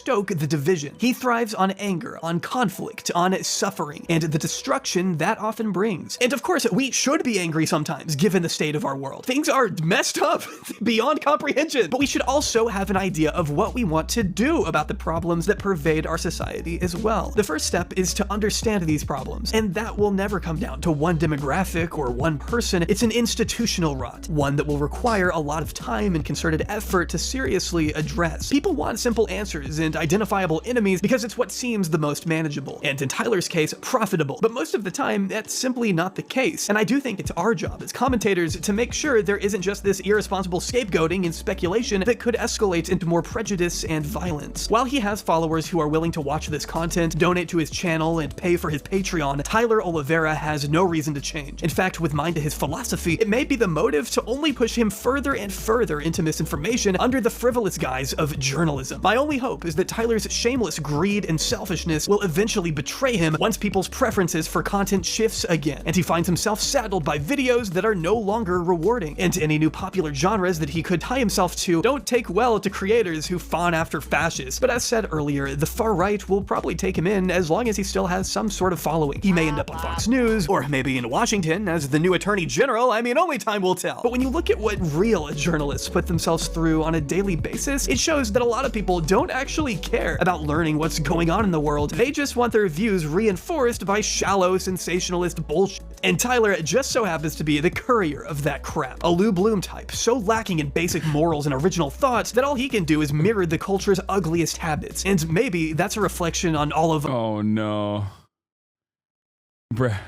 Bradley found the tweet, the Hope Corps. Hold on, I gotta say. Have you guys seen the Hope Corps edit of my classic take, going to the gym makes you gay? He just sent it to me. He's like, this is hilarious. Hold on. I gotta show this to you.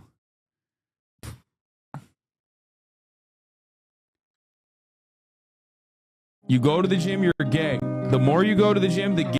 Have you guys seen this before? I reposted on my TikTok the other day, but it's sitting at 1 million views. You go to the gym, you're gay.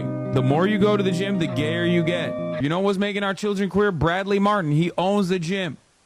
What's gayer than literally purchasing real estate with the specific goal of having as many burly man butt inside of there sweating? When you purchase a gym, your goal is to make dudes sexier than they were yesterday. You go to the gym.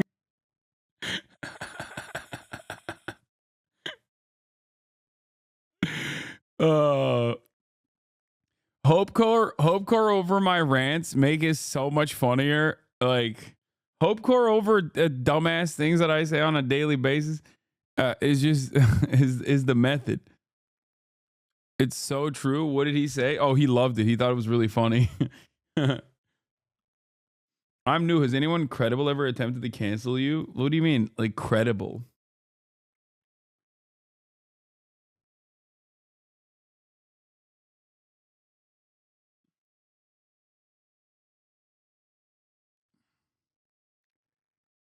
Hope Corps is the best format.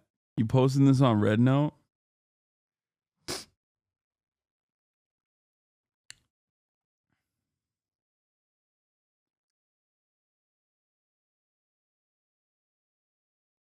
Fox News. Fox News has attempted to cancel me a couple times, but hi, I'm new here. Please list all the public attacks on you. Yeah. Fox News has attempted to cancel me. The worst member of the U.S. House of Representatives from the Democratic Party tried to cancel me. But you asked for credibility, so I don't know.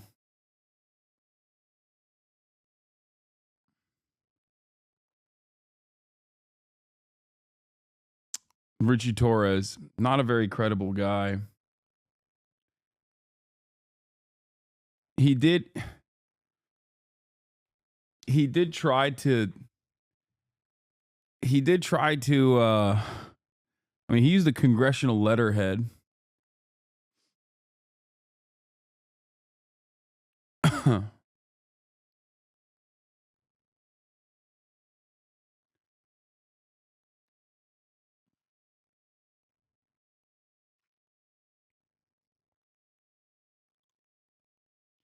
I have the same question. Does anyone who's generally usually a good person, incredible, but misguided when it comes to you in this case try to come for you? No. Not that I can think of. I'm sure I've caught strays from people who I otherwise would like, who otherwise would agree with me because they've been duped. But what is this? There's also You're an this. American, drink regular soda, man. What the hell is wrong with you? Yeah. Who the hell looks at water and goes, you know what this needs?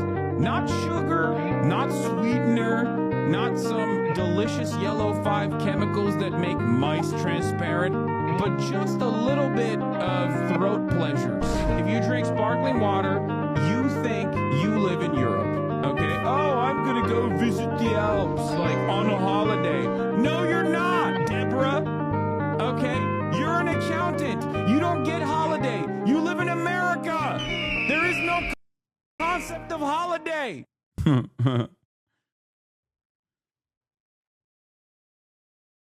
The music makes it so much better. Who was the Aussie guy who said he assumed you were mean until he met you last year in person? Oh, the journo, the Aussie journo, boys with boy and I did a thing. I'm forgetting his name right now. Oh my God, what's wrong with me? Geordies, friendly Geordies. More Hope Corps. Have you ever applied for Chinese citizenship? Senator, I served my nation in Singapore. No, I did not. Have you ever been a member of the Chinese Communist Party? Senator, I'm Singaporean. No. Have you ever been associated or affiliated with the Chinese Communist Party? I don't think this works that well. The original is way funnier. It was Anything for Views. No, Anything for Views is not a journalist, dude. Chad is not a journalist. Us too. A tangible sign of that exact institutional rot. It's also a sign that something does need to change if we want interlopers like Olivera to become irrelevant. Whether that's improving the conditions on the streets or decreasing people's angst towards fellow human beings, we absolutely need to work harder to improve the systems at the heart of our society. To stop people feeling the way they feel when they watch Olivera's content and think that he offers any sort of answer to their problems. Most well-meaning creators who report on this stuff aren't threatened by the idea that their job might become obsolete in a utopia, but Call me Tyler Pancakes. is. And that's Thank you for the because he 10 has gifted nothing subs. actually constructive or original to offer society, and he never has. His whole shtick is copying other people's content, writing off other people's narratives, and being the vessel for whatever agenda he thinks is going to bolster his bank account. This is a guy who was previously so sympathetic to drug addicts who have their products laced with fentanyl, barely a year later using fentanyl intoxication as a point to imply that George Floyd wasn't murdered. We are living in an increasingly divided world. Tension is inevitable, and unfortunately so is the fact that influential figures exist to take advantage of such tension. Figures like Tyler Olivera. Tyler is a scumbag, but he's also a shallow reflection of society. A person who shifts his morals on the basis of who's watching. A man who is what his audience wants him to be. Our job should not be to merely address him, but to address the conditions that make content like his so profitable. Then maybe we can begin making popular investigative journalism on YouTube more representative of the world we live in and send Tyler Olivera back to doing whatever this is.